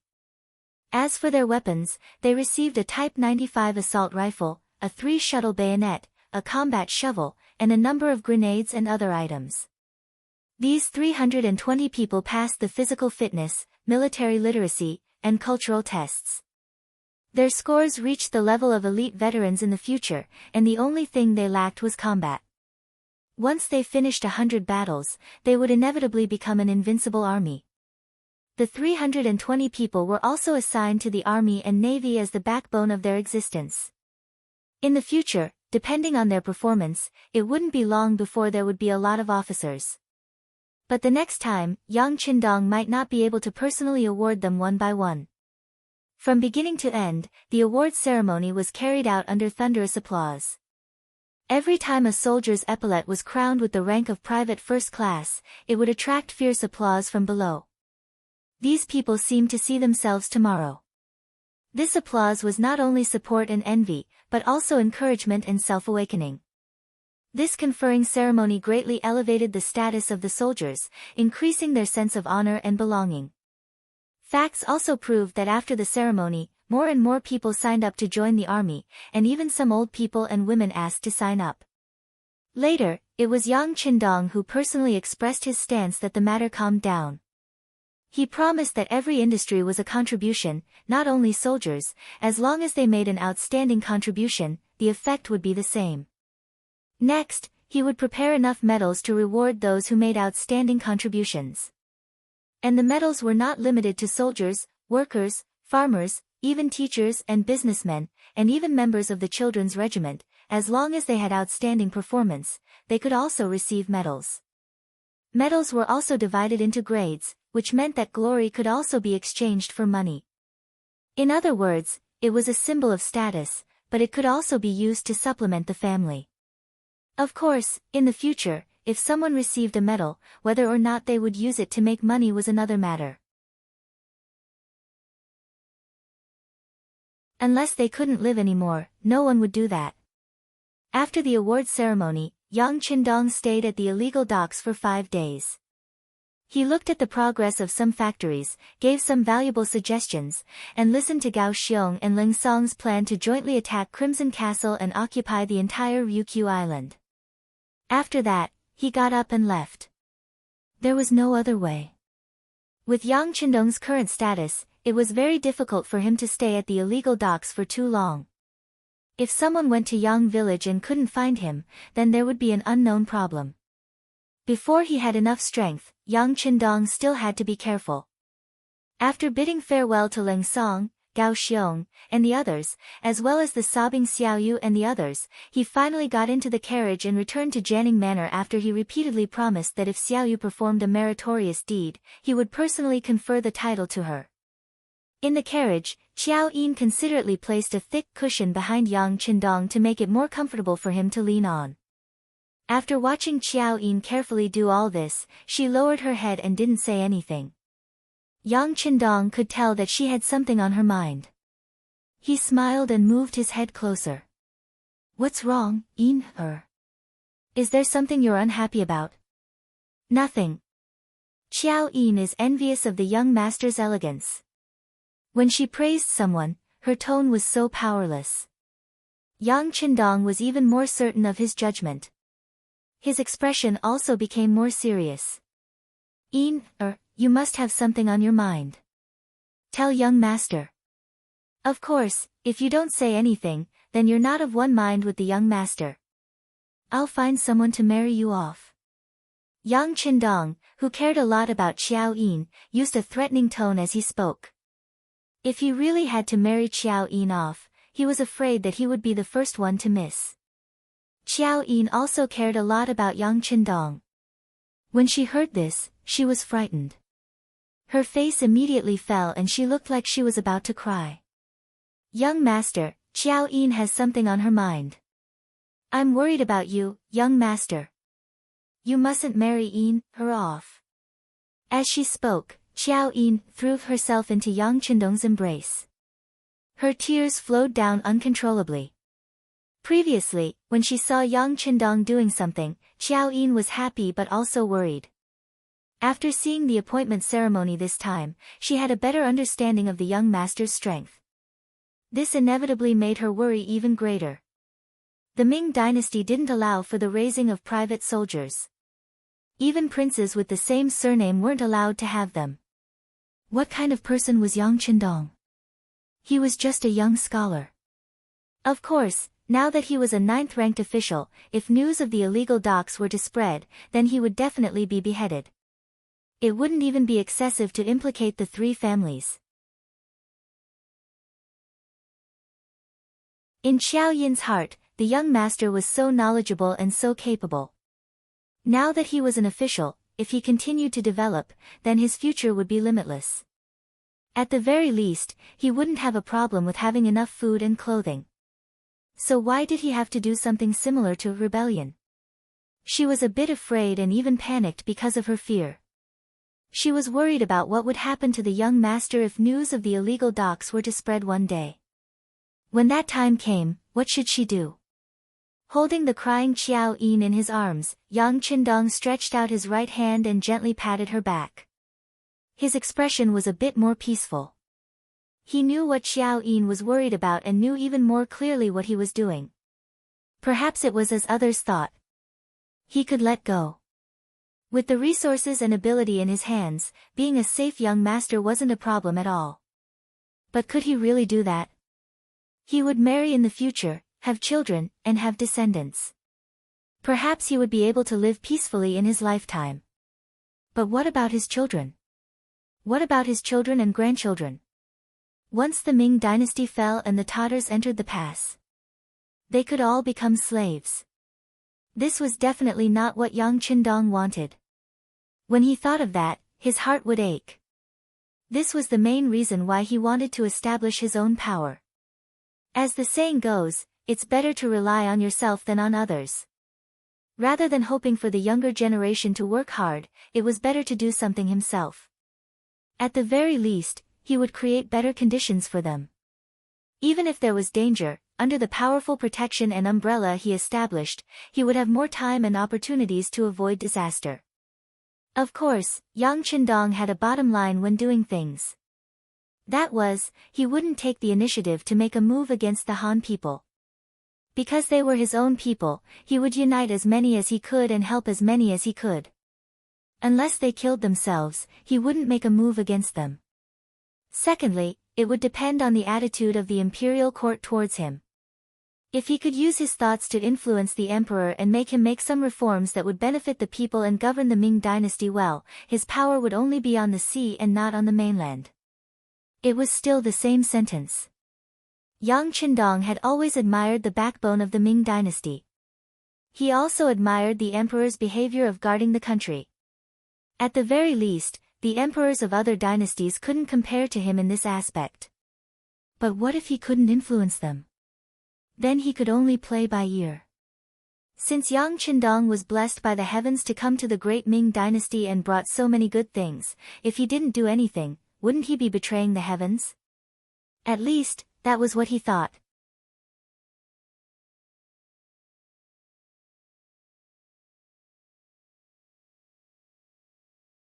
Chapter 37. He did have some ideas, but it wasn't the time to tell her everything. Even in front of Qiao Yin, he couldn't tell her everything. Could he tell Qiao Yin that the great Ming dynasty would be destroyed in less than 200 years and would be ruled by the descendants of the Jurchens? At that time, would all the Han people be left behind and become slaves of the Manchurian Qing? Even if he was willing to tell her, even if Qiao Yin worshipped him, she probably wouldn't believe him. Since that was the case, there was no point in saying more. It was better to follow his own ideas. Yin, I know what you're worried about. But look, isn't the young master fine now? Moreover, I've already made them prepare to leave the illegal docks. Once they find a new place to live, there won't be any leaks. Young master, I will be safe. Young master, do you know what Yin, is worried about? I only thought of this method to take them in because I pitied them. In fact, Yin, also saw that the people at the illegal docks, regardless of gender or age, which one of them isn't living happily? Presumably, this kind of life is something they didn't even dare to think about before. And I, young master, have helped them realize it. Isn't this also a great merit? Yin, there's no need to think so much. In a person's life, danger is everywhere. If you're not careful, you'll be hit by a rock or struck by lightning. Sometimes you'll even choke to death while drinking water. Life is short. It's like a fleeting cloud. Since we're lucky enough to come to this world, of course, we have to do as much as we can to do what we like. That way, we won't live in vain. Don't you think so? Also, young master can promise Yin, that as long as we're not in danger, these people will only move around at sea and won't appear beside us. What do you think? While persuading her, Yang Qindong gently stroked Qiao Yin's back, down to her hair, and finally cupped her cheeks and looked at her seriously. Really? Will they affect the young master if they're just out at sea? Originally, Qiao Yin was only worried about Yang Qindong. She was afraid that her actions would be known by others and that the imperial court would punish the young master. If that happened, it would be equivalent to her being ruined. If that happened, there would be no meaning in her life. More importantly, Qiao Yin believed that since she was the young master's personal maidservant, she had to stand up and warn him when she saw that something was dangerous. This was her duty and responsibility. Now that Yang Qindong said that there was no intention of rebellion, and that as long as there was no danger, those people would only stay at sea, they immediately became happy. Of course. When has the young master ever lied to Yin? Yang Qindong saw that Qiao Yin had been persuaded and his mood improved. He reached out his hand and tapped Qiao Yin's nose. Only then did Qiao Yin realize that she was so close to the young master. Her face immediately turned red, and when she felt a light scratch on the bridge of her nose, she threw him a coquettish look and said, "Young master is naughty." At this moment, Qiao Yin was so charming. In addition to her good looks, she had been eating well and sleeping well for the past 2 years. Her body had already become plump. All of this caused Yang Qindong's heart to sway. Even his body began to react. Cough. In order to avoid awkwardness, he felt that his body was only 17 years old. It was still too early for him to do certain things. He should wait a little longer. Otherwise, it would be detrimental to his health. Thus, he forcefully suppressed the excitement in his heart and tilted his head. With a sleepy expression, he said, "That Yin, the young master is tired. He wants to sleep for a while." Qiao Yin had already noticed Yang Qindong's tall tent. She was already 18 years old, so she had already heard about it from her mother in the Yang family's old residence. Her face immediately turned red. Her heart was filled with joy because this proved her charm. However, she still said with concern, "Young master, if you're tired, then go to sleep. When it's time to eat, I'll have the tiger's mane stop and call you." "Okay, okay." At this moment, Yang Qindong felt very uncomfortable. He had actually lost his composure in front of Qiao Yin. After all, he had lived 2 lives. His mental age was already 40 years old. This really shouldn't be happening. He didn't know how to deal with the awkwardness in front of him. He simply tilted his head and went to sleep for a while. June, 1447. Duking Zhangfu's farmland was seized. Eunuch Xining tried to seize Duking Zhangfu's farmland, but Zhangfu refused. Xining's brother Xisheng led his dying slaves to beat up Zhangfu's wife, causing her to become pregnant and die. Zhangfu complained to Yingzong, but Yingzong refused to help Xining's brother. Afterwards, Xining instructed the Qing county magistrate to falsely accuse Zhangfu of seizing 20 hectares of farmland. In June, Zhangfu was ordered to return the farmland to the people. Zhangfu could only obey. He was an old official of 4 dynasties and a meritorious official in the Battle of Jingnan. He led the army south to conquer Annan, destroyed the Hu dynasty, and achieved countless military merits in 3 expeditions to the north. However, in his later years, he still couldn't avoid being bullied. Even a random eunuch could give him a hard time. Even if he complained, he wouldn't receive the emperor's favor. This represented the immense power of the eunuchs. Many old officials were bitterly disappointed. However, in order to not be implicated, no one dared to stand out and say a few words of justice. When the news spread and reached Yang Qindong's ears, he couldn't help but sigh. From this matter, he seemed to have seen his own future. Once he entered the capital and became an official, he would have to deal with eunuchs. At that time, how could he let them have their way? If he really offended them, who knew if the same thing would happen to him? If that was the case, wouldn't he have to swallow his pride like Duking? He had made so many contributions and was an old minister of several dynasties. In terms of qualifications and experience, he could be considered qualified. However, he was still unable to escape the fate of being bullied. This was tantamount to sounding the alarm bell for Yang Qindong. It made him firmly believe that maintaining a sufficient armed force was extremely important. A month later, good news came from the Black Pier. After careful planning, Gao Xiong and Ling Song had worked together, and 7 days ago, they had successfully taken Crimson City and taken control of the situation there. The messenger had also sent a few plans and blueprints for the construction of Crimson City. Once the 6th young master agreed, they could begin to implement them. Holding the map of Crimson City, Yang Qindong did not sleep for the entire night. He spent half the morning perfecting the map and marking the locations of the factories. After that, he wrote a letter to Gao Xiong and Ling Song, congratulating them on their victory. At the same time, he reminded them not to be arrogant. They had to follow their previous plan and slowly expand their territory and influence through assimilation. At the same time, they had to seal off Ryukyu Island so that only people could enter and not leave. They couldn't allow any news of what had happened there to be leaked, especially to the Great Ming. For the sake of safety, Yang Qindong's method of communicating with others was always in the form of a secret letter, which was written with sugar water. Sugar water was a carbohydrate, an organic substance. When written on paper, it was colorless, but when burned, the organic substance would carbonize and turn black. In reality, all organic substances would turn black when burned. This technique sounded very simple, but no one knew about it at the time. It was guaranteed that even if the letter fell, no one would know what was written on it. With Crimson City taken, the Black Pier began to move. Most of the factories, civilians, and barracks there would be demolished, leaving behind only a few small houses for daily communication. This way, even if someone discovered that place, it wouldn't be a big problem. Yang Qindong could finally have a good night's sleep. Ever since the Black Pier had been established, Yang Qindong had been very cautious. Gao Xiong had said more than once that the Black Pier was in a very remote location and was destined to be very difficult to discover. But its existence meant that there was a chance of it being discovered.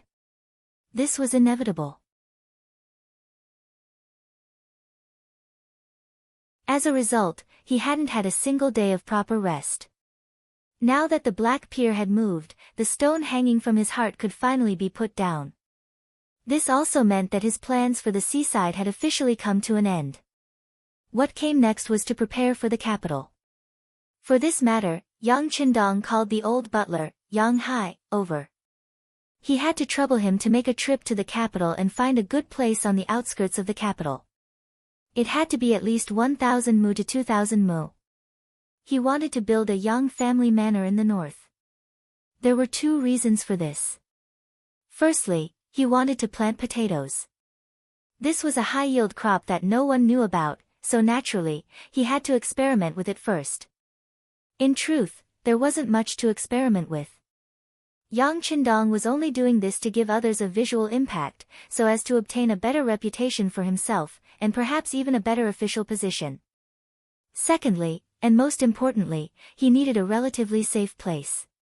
He didn't want to live in the capital. If any danger were to occur, he wouldn't have enough time to react, and there wouldn't be enough time.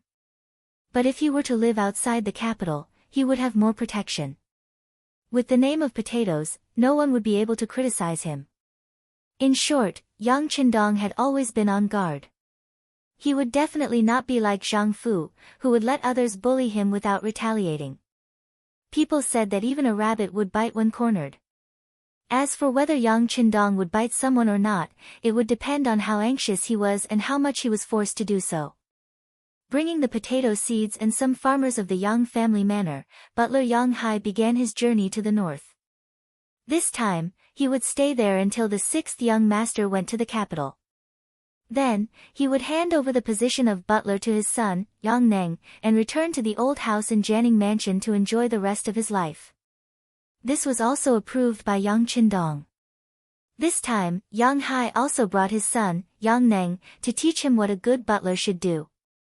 Everything seemed to be going very smoothly, and Yang Qindong was only waiting for the coming year. Once the mourning period was over, he would enter the capital and pay his respects to the prosperity of the capital. But just as he was about to do so, an unexpected guest suddenly appeared outside his old estate.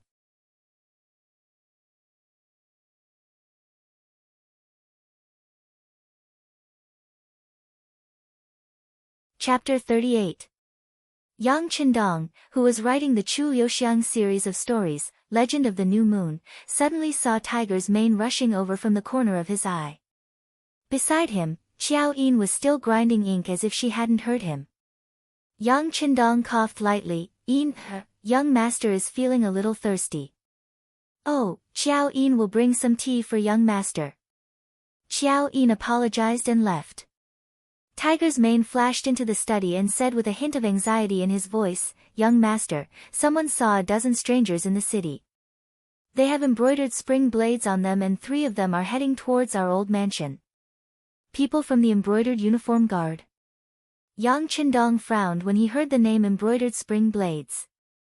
He couldn't figure out what these people were doing here. Did they discover something? That shouldn't be the case. It had been some time since the people from the illegal docks moved away. If they were here to cause trouble, they wouldn't have come at this time.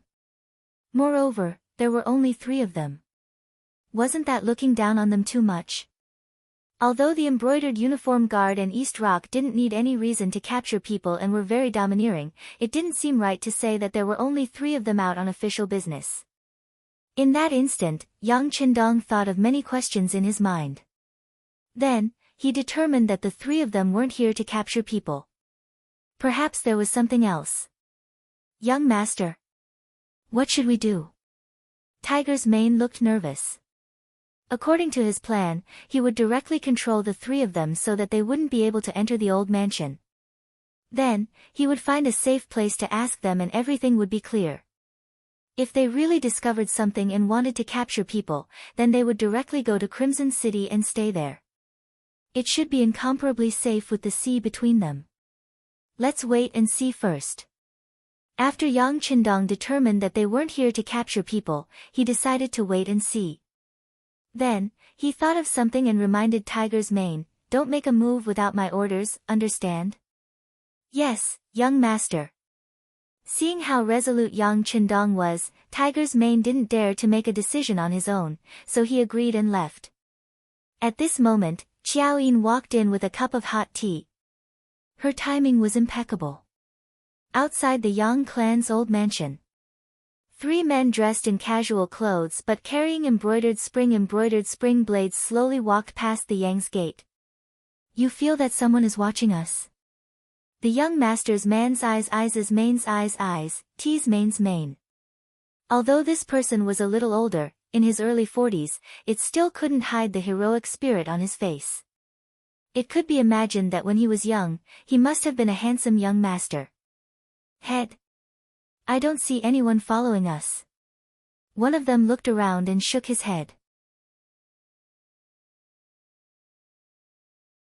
"That's right, boss. This is a private visit, and we never revealed our identities. This isn't the capital, and no one in this tiny Jianing prefecture would be able to recognize us," the other man confidently replied. "Is that so? In that case, I must have been mistaken." The man's mane shook his head and looked around. When he didn't find anyone suspicious on the street, he relaxed. "How about this, we'll leave through the back door. Like you said, we're not here for official business, so let's not go through the front door. We'll scare people." The 3 of them paused on the street for a short while before taking a detour to the back door of the Yang's mansion. Normally, unless something major had happened, only the side door and the back door would be open. The side door was for visitors and people of status to enter and leave, while the back door was for the servants to move about. The Yang's mansion was no exception. Because it was almost lunchtime, there were quite a few people going in and out, saving the 3 of them the trouble of knocking on the door. They stepped through the door as soon as they arrived. This was Yang Qindong's intention. His actions were known by very few people in the Yang's mansion. He wanted to take the opportunity to let others know that he was an honest young master and did not have any bad intentions. The 3 of them walked into the backyard without being stopped. It was only when they entered the inner courtyard that someone came over to question them. Seeing that someone finally came over to question them, one of the lackeys couldn't help but say, "The management of the Yang's mansion is too lax. We're already here, but someone came over to ask about our identities. If we had any bad intentions, wouldn't we be able to easily take the 6th young master's life?" "That's right. I heard that this person was very powerful, especially when it came to writing martial arts stories. Now that I think about it, he's probably just an armchair strategist." The other lackey also had a look of support and agreement. When the middle-aged man heard the discussion of the 2 lackeys, he didn't say anything to stop it. This was because he had the same opinion. At this moment, the thought of being spied on had completely disappeared. It must have been an illusion. The person who walked up was a steward of the backyard. He was usually in charge of 4 or 5 Yang servants. It was because of this identity that he couldn't help but curiously greet the strangers when he saw that there were no Yang's people leading the way. "The 3 of you? Who are you? Who are you looking for? How did you get here?" Being stopped, the middle-aged man didn't panic at all. On the contrary, he was very calm and said confidently, "We're looking for the 6th young master. We're his old friends." "Old friends?" Looking at the middle-aged man's age, the steward of the backyard didn't believe it. Who was the 6th young master? How old was he? How could he have friends of this age? Moreover, these people were his friends. It didn't make sense for them to come to the backyard instead of paying a visit to the front door. "Hee, I don't think you're the young master's old friends. You're here to ask the young master to tell you a story, right?" The steward of the backyard thought that he had guessed correctly. With a dark smile, he wanted to shout and summon people to chase these 3 people out. Ever since the rise of Yang Bao, there were many people who wanted to see the 6th young master. However, because the young master rarely received guests, he used the excuse that it wasn't appropriate for him to receive guests at home. This caused some people to have crooked thoughts. There really were all kinds of people. The three people in front of him were probably people who wanted to fish in troubled waters from the backyard. The steward thought that he had seen through the clues. He opened his mouth and was about to shout when a pair of large hands flashed over and covered his mouth. "Let me tell you, if you don't want to cause trouble, don't shout." The person who made the move was the middle-aged man. As he spoke, he took out an ivory belt. It was the special identification of the embroidered uniform guards. There were all kinds of rumors about the embroidered uniform guards and the East Factory. They really took orders from the emperor and had unimaginable power.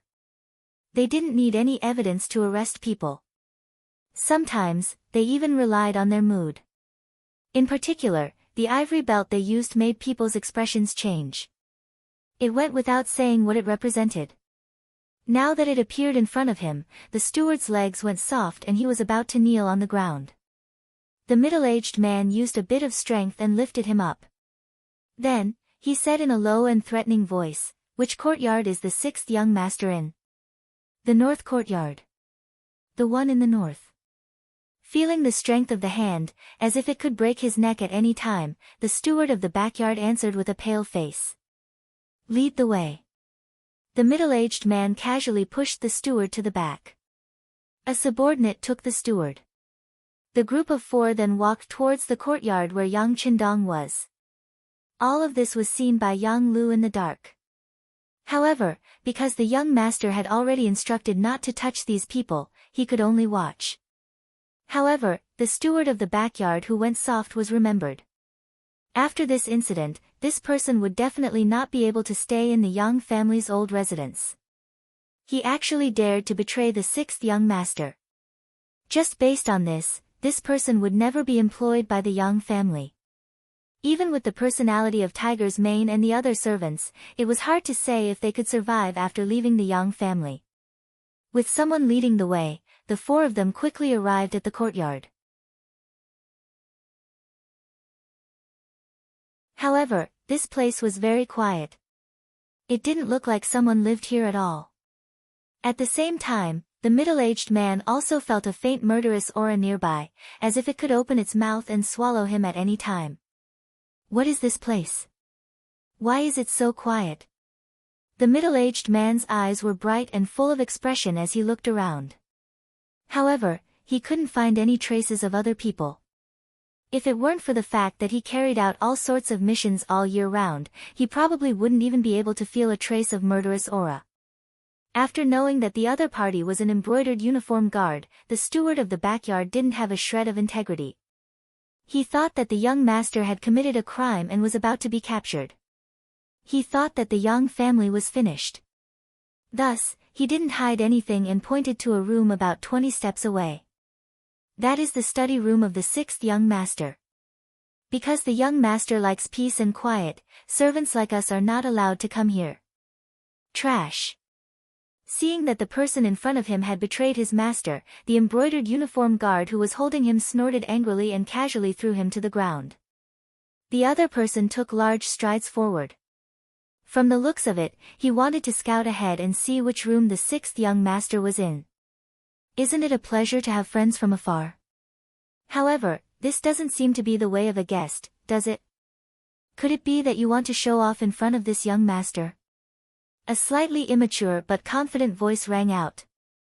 Following that, a young man in a green robe walked out of the study room, followed by a beautiful maid. He held a folding fan made of ivory in his hand, appearing rather graceful. The people who had appeared were naturally Yang Qindong and Xiao Yin. With Yang Qindong's keen senses, he naturally heard the approaching footsteps and knew that someone had arrived at the courtyard. However, he didn't immediately walk out. Instead, he pointed outside the window for Xiao Yin to see. "Yin, some troubles will appear even if we don't want to. You will slowly understand this young master's intentions."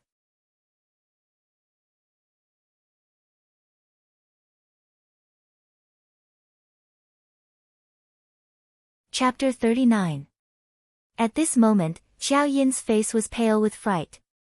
Someone had actually dared to barge into the young master's courtyard without permission. What were they trying to do? Were they trying to threaten the young master? At this moment, Xiao Yin really wanted to shout. She really wanted to berate Tiger's Mane and the rest for what they were doing. They usually boasted so much about how powerful they were. Why was there no trace of them now? Alright, it's fine. Everything is under the control of this young master. Yang Qindong saw that Xiao Yin was trembling. She was clearly frightened. For a moment, he was a little angry. After comforting Xiao Yin, he led her out of the study. After confirming that there were only 3 people, Yang Qindong's expression turned cold. Entering the courtyard without the owner's permission. How are you any different from bandits? If you can't give this young master an explanation, then don't leave today. As soon as he finished speaking, a man walked out from the flowering trees to the side. This person was tall and sturdy, with broad shoulders and a round waist. He also had a fierce gaze. It was the servant Beta Persei. His appearance could serve as a deterrent, and also ensure that if anyone wanted to harm the young master, they would have to go through him first. In the dark, Tiger's Mane was leading several other servants or personal guards to aim their small crossbows. Next, the young master only needed to say one word, and these 3 people, including the housekeeper in the backyard, would be dead on the spot. The Yang family didn't need such traitorous ingrates. The questioning voice was very clear in the quiet courtyard. However, the 3 people who were questioned didn't panic at all. Instead, it was the brother in charge of scouting who chuckled. What's wrong? We've barged in. What can you do about it? Very good. Yang Qindong smiled like a spring breeze, then closed his folding fan. Beta Persei, teach him a lesson. Whoosh. As his voice fell, a fist the size of a clay bowl arrived in front of the embroidered uniform guard. Its speed was so fast that it actually caused a burst of explosive sounds to ring out in the wind. Everything happened too quickly. The embroidered uniform guard didn't have time to prepare. When he saw the fist coming, he instinctively retreated. At the same time, his body leaned backwards like a metal bridge, trying to avoid the fierce punch. The reaction of the embroidered uniform guards could not be said to be slow. Even their movements of retreating were very standard. This was enough to deal with an ordinary attack. But today, he met Beta Persei, who was the best fighter among the bodyguards other than Tiger's Mane. Even when he fought Leng Song one-on-one, he did not back down. At the same time that the embroidered uniform guard retreated, the long fist had already been retracted. All of this was just a feint to force the embroidered uniform guard to do this. Then, a long leg swept over. In the next breath, it hit the waist of the embroidered uniform guard. Unable to dodge, he was kicked directly. The strength of the kick was so great that the embroidered uniform guard was sent flying. When he landed on the ground, he was already several feet away. You're courting death. Seeing that his companion was attacked and injured, another embroidered uniform guard shouted. Another embroidered uniform guard roared and leaped over. The distance of 7 or 8 steps was covered in 3 strides. Then, his body soared into the air. His right arm stretched forward, and a long fist smashed towards Beta Persei's temple. This punch was extremely fast and ferocious. It was clear that this punch was meant to kill second young Master Yang. Under this punch, 2 voices of "No" rang out. The ones who spoke were the middle-aged leader of the embroidered uniform guard and the maid, Xiao Yin. However, without waiting for the voices to fade, Beta Persei had already turned around and punched. His body's flexibility seemed to have exceeded the limits of a human. After that big and fierce punch smashed over, the power of the punch met with the outstretched hand. Under the collision of the 2 fists, a snapping sound rang out. That was the embroidered uniform guard's arm being dislocated by the huge force. This was because Yang Qindong had previously said that they should not casually injure people before figuring out the purpose of these people. Otherwise, with this punch, the embroidered uniform guard's entire right arm would be crippled. Ah! With his arm dislocated, pain spread throughout his body. The embroidered uniform guard who wanted to sneak attack also cried out in pain as he fell to the ground and began to roll. The pain caused him to instantly break out in cold sweat, drenching his head. This kind of pain was unbearable even for a man of steel. Beta Persei did not even look at the two embroidered uniform guards who fell to the ground. Instead, his gaze fell on the leader. Although he did not say anything, his meaning was very clear. He wanted to take care of him as well. Wait. Seeing that his two subordinates who were quite skilled were unable to withstand a single blow, the middle-aged man knew that he had encountered a problem today. He immediately stretched out his hand and threw an ivory waist token with words on it across the air. Beta Persei reached out and caught it. After glancing at it, he raised his head and looked seriously at the middle-aged man in front of him. He then took a few steps back and came in front of Yang Qindong, respectfully handing over the ivory waist token. Embroidered Uniform Guard Town Supervisor Hu Zhangning. Looking at the words engraved on the waist token, Yang Qindong softly read it. But then he raised his head and looked at Hu Zhangning with a puzzled expression.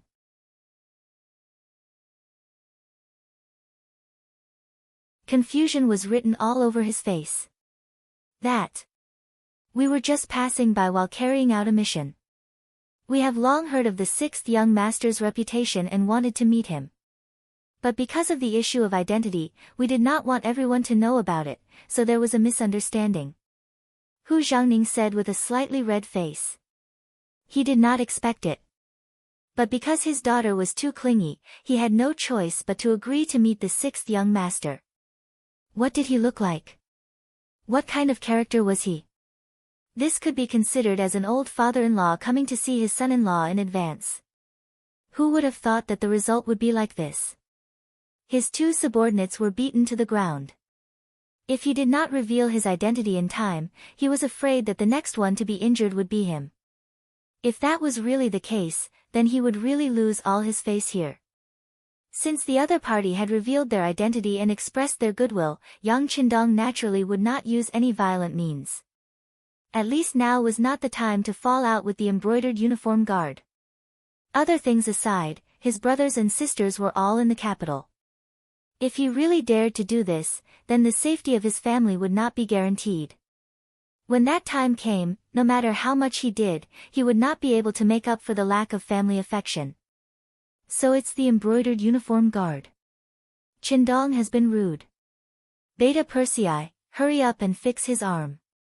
Pretending not to know anything, Yang Qindong immediately said in a reprimanding tone.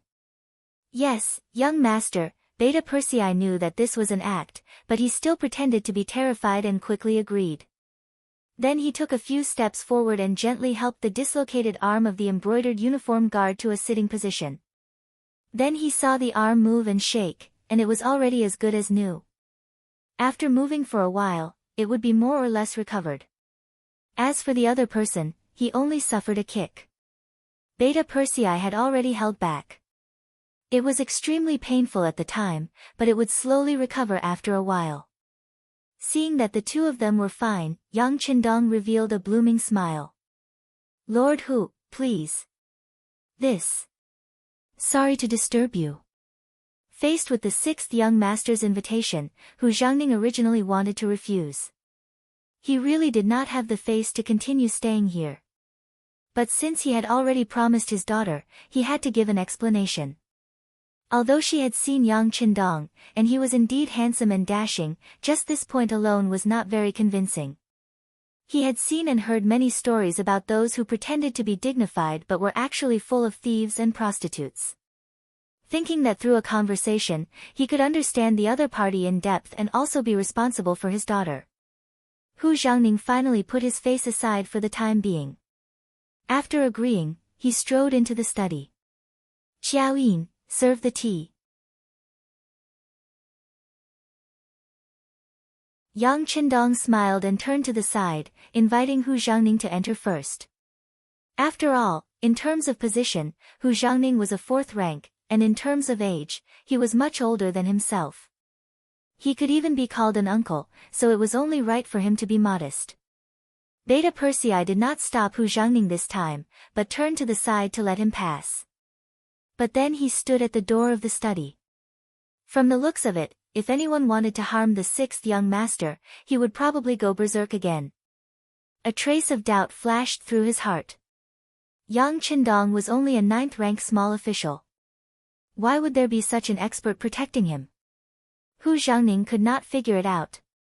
When he sat in the small reception room connected to the study, he was still frowning. He, Lord Hu, my servant has offended you. It was because a thief had broken into the backyard at night.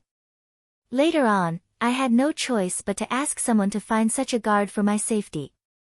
Yang Qindong had a look of helplessness. He knew that if this matter could not be explained properly, it would easily become a weakness for others to use against him. So that's how it is. After hearing the explanation, Hu Xiangning's expression immediately became much better. When he thought about how many people would know about Yang Qindong after Yang Bao became famous, it was normal for some people to harbor evil intentions. Naturally, it was reasonable for him to have such a strong guard. Things had a reasonable explanation. Next, when Hu Xiangning and Yang Qindong talked, it was a lot more natural. Governor Yang, this official is actually here to mourn old Master Yang and your mother. My father is the current Minister of Rights. Because he could not casually mention his father's honorific title, Hu Xiangning used his official position to speak. Oh, so it's Minister Hu's family. Qindong has been disrespectful. Hu Zhao's name immediately jumped into his mind. Yang Qindong immediately stood up and cupped his fists in salute. Seeing that Yang Qindong was not narrow-minded because of the unpleasantness just now, and was instead so polite and respectful, Hu Xiangning felt much better. Hu Xiangning felt much better and smiled apologetically. Magistrate Yang, there's no need to be like this. I was a little rash in my actions before. It's fine, it's fine. It's all a misunderstanding. Yang Qindong did not know the relationship between his father and Hu Xiao, but since Hu Xiao was here, he had to be polite first. As for the future, he would leave it to the Security Bureau to investigate.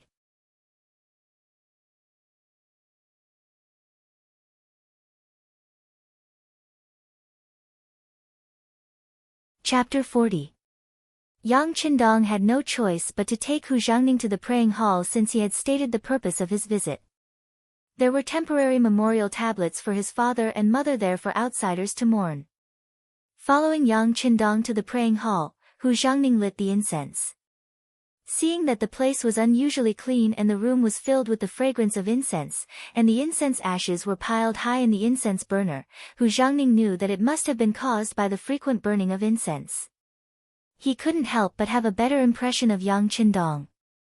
A filial person couldn't be a bad person deep down. In addition, Yang Qindong treated the guests politely and spoke in a steady manner, which was much better than other young people of his age. It was a sign of his composure. Though Hu Xiangning had already stated his identity, he didn't show any intention of flattering him. It was evident that this person was a man of integrity and pride. If he could be tempered, he might become a pillar of the state in the future. If Hu Xiangning could have such a man as his son-in-law, it would be a good marriage. Walking out of the praying hall, Hu Xiangning intended to have a good chat with Yang Qindong to observe him and understand him better, as per his previous request. However, due to the embarrassing incident earlier, he refused even though Yang Qindong asked him to stay for dinner. They didn't leave through the back door, but through the side door. As soon as Hu Xiangning and the other two arrived on the street, the subordinate who had been knocked to the ground first said, "Why does the sixth young master have such a highly skilled swordsman by his side? I think we should investigate him thoroughly." That's right.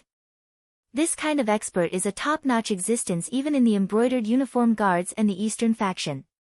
If we don't investigate this kind of person thoroughly, it's really unsettling. Another subordinate also said with a face full of indignation. It was understandable that he was angry. He had taken the initiative to launch a sneak attack, but he was knocked to the ground with one move. It was truly embarrassing. Enough. Hu Zhangning didn't tell his subordinates that his daughter had asked him to visit Yang Qindong, so they didn't know why he had come. It would be strange if he didn't get angry when he heard that they wanted to investigate his future son-in-law. If you can't beat him, then go back and practice hard. What's the use of complaining here?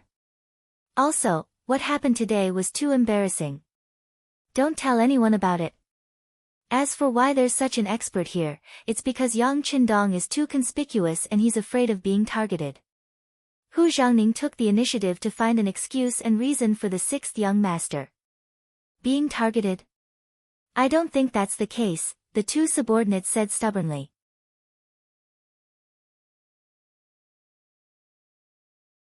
Originally, the embroidered uniform guards were an existence that people looked up to no matter where they went. However, after today's setback, they couldn't be blamed for having such thoughts. That's enough, Hu Zhangning said angrily. He might be his future son-in-law, but he didn't like the fact that people were so suspicious of him just because his bodyguard was a little more agile. Remember, Yang Qindong is old Master Yang's son. It's impossible and there won't be any problems. This was tantamount to the final conclusion.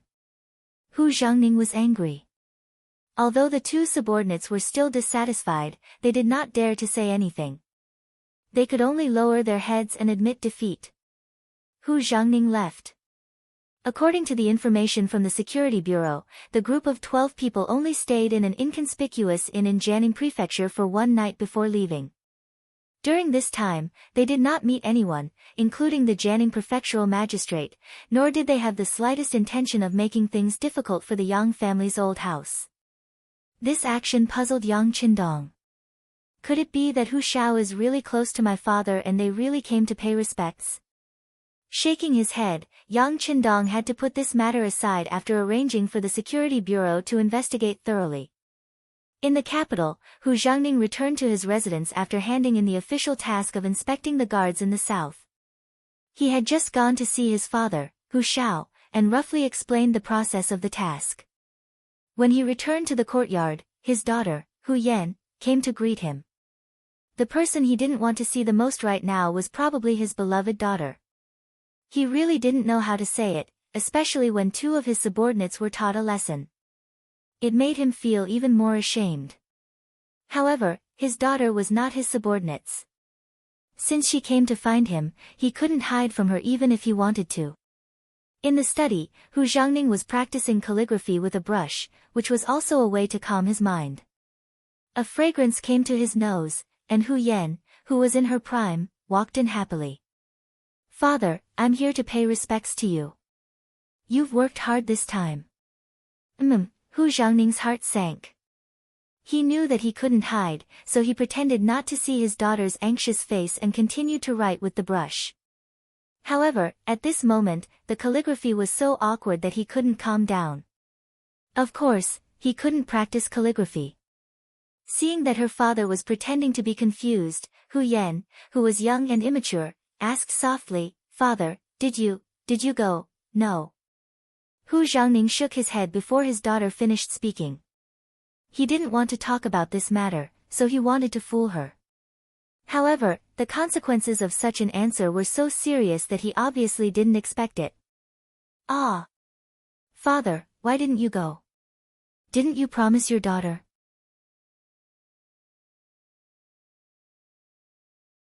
"You don't care about your daughter at all." As she spoke, Hu Yan's tone already carried a trace of sobbing. The thing he couldn't stand the most was his daughter crying in front of him. Hu Zhangning was a little annoyed and wanted to turn around and leave, but he knew that if he did so, his daughter would probably cry in the study for an hour. Sigh. Hu Zhangning, who loved his daughter, sighed and said, "You don't have to cry. I saw him." Hu Yan, whose tears were already rolling in her eyes, turned from gloomy to sunny in an instant. Her small hand couldn't help but reach forward and hold Hu Zhangning's arm. "Father, did you really go?" "Of course, why would I lie to you?" Hu Zhangning replied firmly.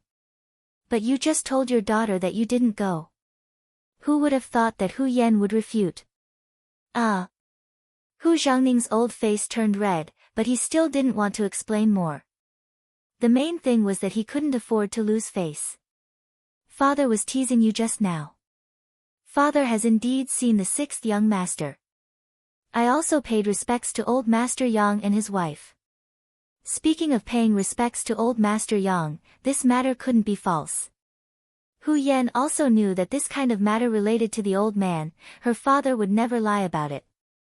At the same time that she was happy, she carefully asked in a probing tone, "Father, what does the sixth young master look like? What's his character like? What was he doing when you went there?" All right, I was just passing by to take a look." Hu Zhangning really didn't know how to answer. Could he say that it was because his subordinates were incompetent and were beaten up, to the point that his father was almost beaten up? He really didn't have the face to stay there, so he didn't stay for long and left? Well, because I was in a hurry to go back, I didn't stay for long. After paying respects to the old man, I left. As for the sixth young master you mentioned, it seems that he's okay. Hu Zhangning really didn't know how to say, so he just told his daughter that it was okay. Okay? Hu Yan's head was full of confusion. Obviously, she was a little dissatisfied with this kind of evaluation. Okay is okay, not okay is not okay. How can you say it's okay? Father suddenly remembered that I still have official business to attend to, so I left first. Hu Zhangning didn't know what else his daughter would ask, and he didn't know how to answer, so he simply found an excuse and left. Hu Zhangning's movements were agile. Before his daughter could figure out what was going on, he flashed out of the study and then left the mansion. He didn't even have time to take a look at his wife and concubines, leaving Hu Yan standing alone in the study in a daze. "Miss, His Excellency has left." The servant girl Qing entered the study without anyone noticing. She looked at Hu Yan, who seemed to have lost her soul, and said softly, "It's okay." "Humph. It's better than not, isn't it?"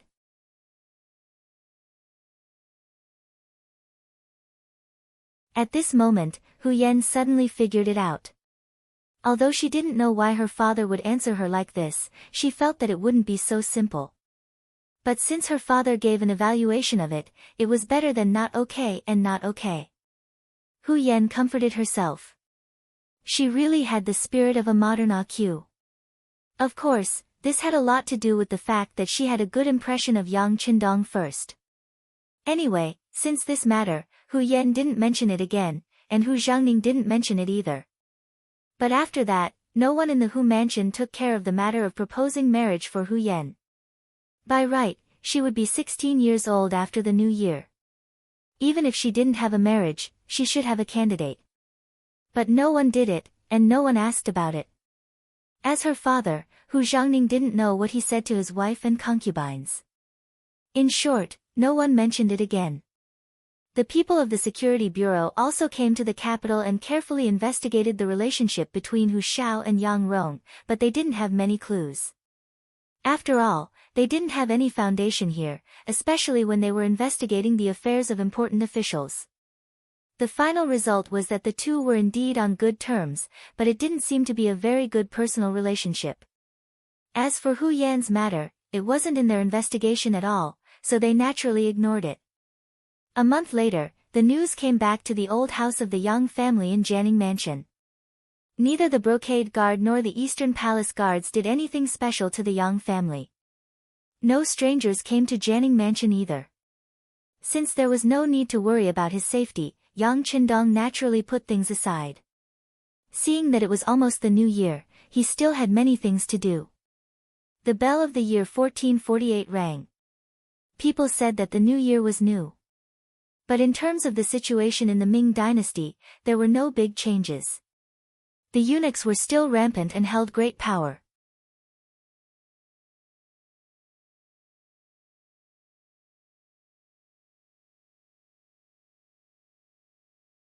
Chapter 41. In February, the Minister of Works, Wang Zhen, resigned and returned to his hometown. He had an upright and proud personality and was also a clean person, so he really couldn't stand Wang Zhen's actions.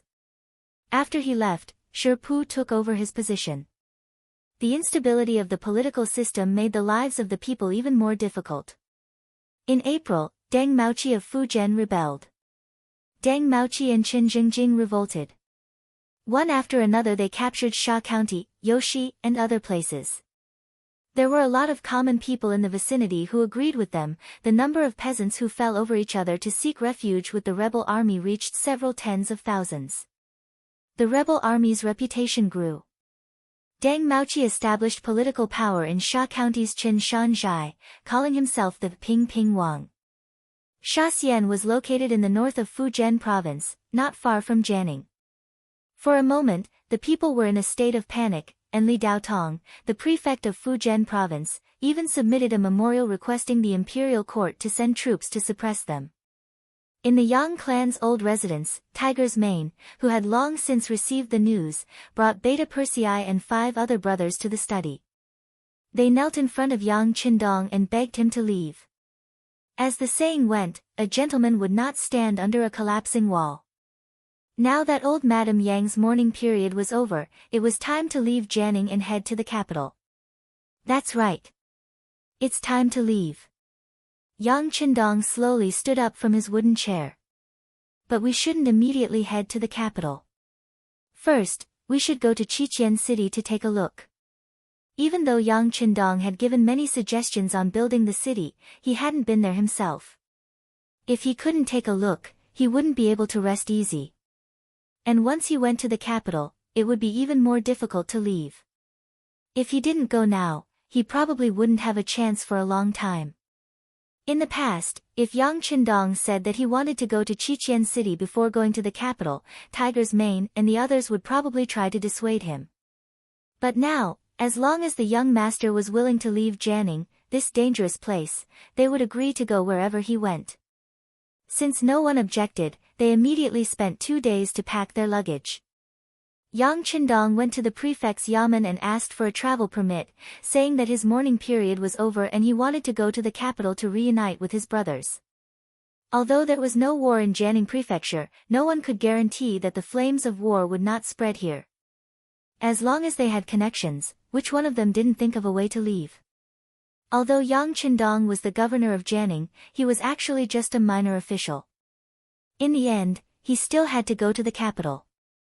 Magistrate Li Daotong was already prepared for this and did not stop him. He gave him a travel permit and reminded him to pay attention to his safety before letting him go. At the end of April, Yang Qindong left Jianing Prefecture. It was unknown when he would be able to return. Perhaps it would be very difficult for him to return in the future.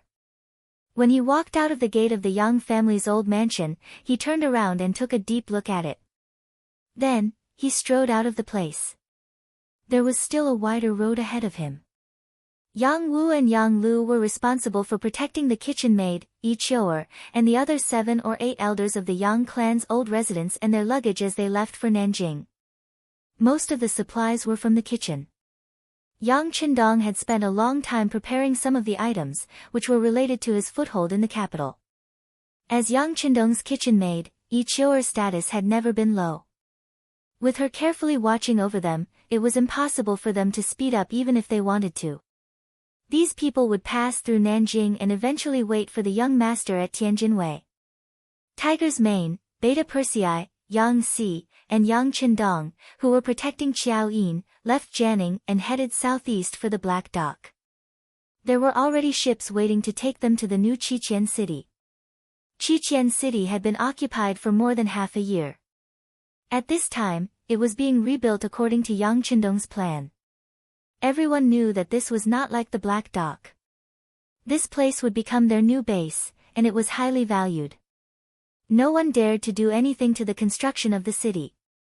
On the contrary, with everyone working together, the construction speed was very fast. In addition, the climate was pleasant. There was no cold in the 4 seasons of the year. The lowest temperature was only 5 or 6 degrees. The construction had never stopped, so it was not an exaggeration to say that there was a small change every day and a big change every 10 days. By the time Yang Qindong arrived, he could already see the embryonic form of a semi-modern city. Although it was semi-modern, it was because there was no electricity. Although they knew the location and direction of the rubber trees, there were still some practical problems to solve to reach that far with the navigation methods at that time. They could only wait for the advanced ships to be built before they could truly make the journey. Because of this, a new shipyard was established. With some advanced information provided by Yang Qindong, it was developing day and night. After all, as a city on the sea, the strength of the ships would always be the first. On this point, almost everyone had reached a consensus. Although there was no electricity, the straight and wide roads in the city had been built and open to traffic. It was the kind of road with 6 lanes on the left and right. For the population of Qiqian City, which was only tens of thousands of people, it was definitely enough. Even if more people joined in the future, it could also meet everyone's needs. At the same time, both sides of the Dao tree were shaded by trees. Under the circumstances of evergreen, the existence of these trees made people feel unusually cool and comfortable as they walked. It was not an exaggeration to say that they felt relaxed and happy. Not only were the sides of the road like this, but there were also such green settings everywhere in the city, reaching more than 30% of the city's proportion. The coverage of green branches could definitely be described as a garden city. For this matter, some people did not support at the beginning. They thought that a city was a place where people gathered to live. Transplanting trees in the city was simply a waste of resources. At least, other cities were not like this. Some people even took Beijing and Nanjing as examples, saying that there were many ancient capitals there, but they did not see so many trees planted in the city. It was just that because of Yang Qindong's strong influence, especially after Wan Xiaoyu and Wan Shaochen, those excellent political teachers, they entered the army, entered the people, and used their glib tongue to talk about the benefits of the 6th young master every day. It made everyone start to worship him, and there was even a faint feeling of creating a god. Of course, this god was naturally referring to Yang Qindong himself. With such a great influence, who would dare to oppose any of Yang Qindong's opinions? He was afraid that regardless of whether his superiors and subordinates could understand him or not, just the moment he returned home, his family would point at his nose and scold him. Why don't you think about it? Who brought you such a wonderful life? In this way, under the work of a group of political teachers, Yang Qindong was now a godlike existence in Qiqian City. Even a 3-year-old child, if you asked him who the current emperor was, he might not know. But if you asked who was the best person in the world, the answer would be the same, the 6th young master, Yang Qindong.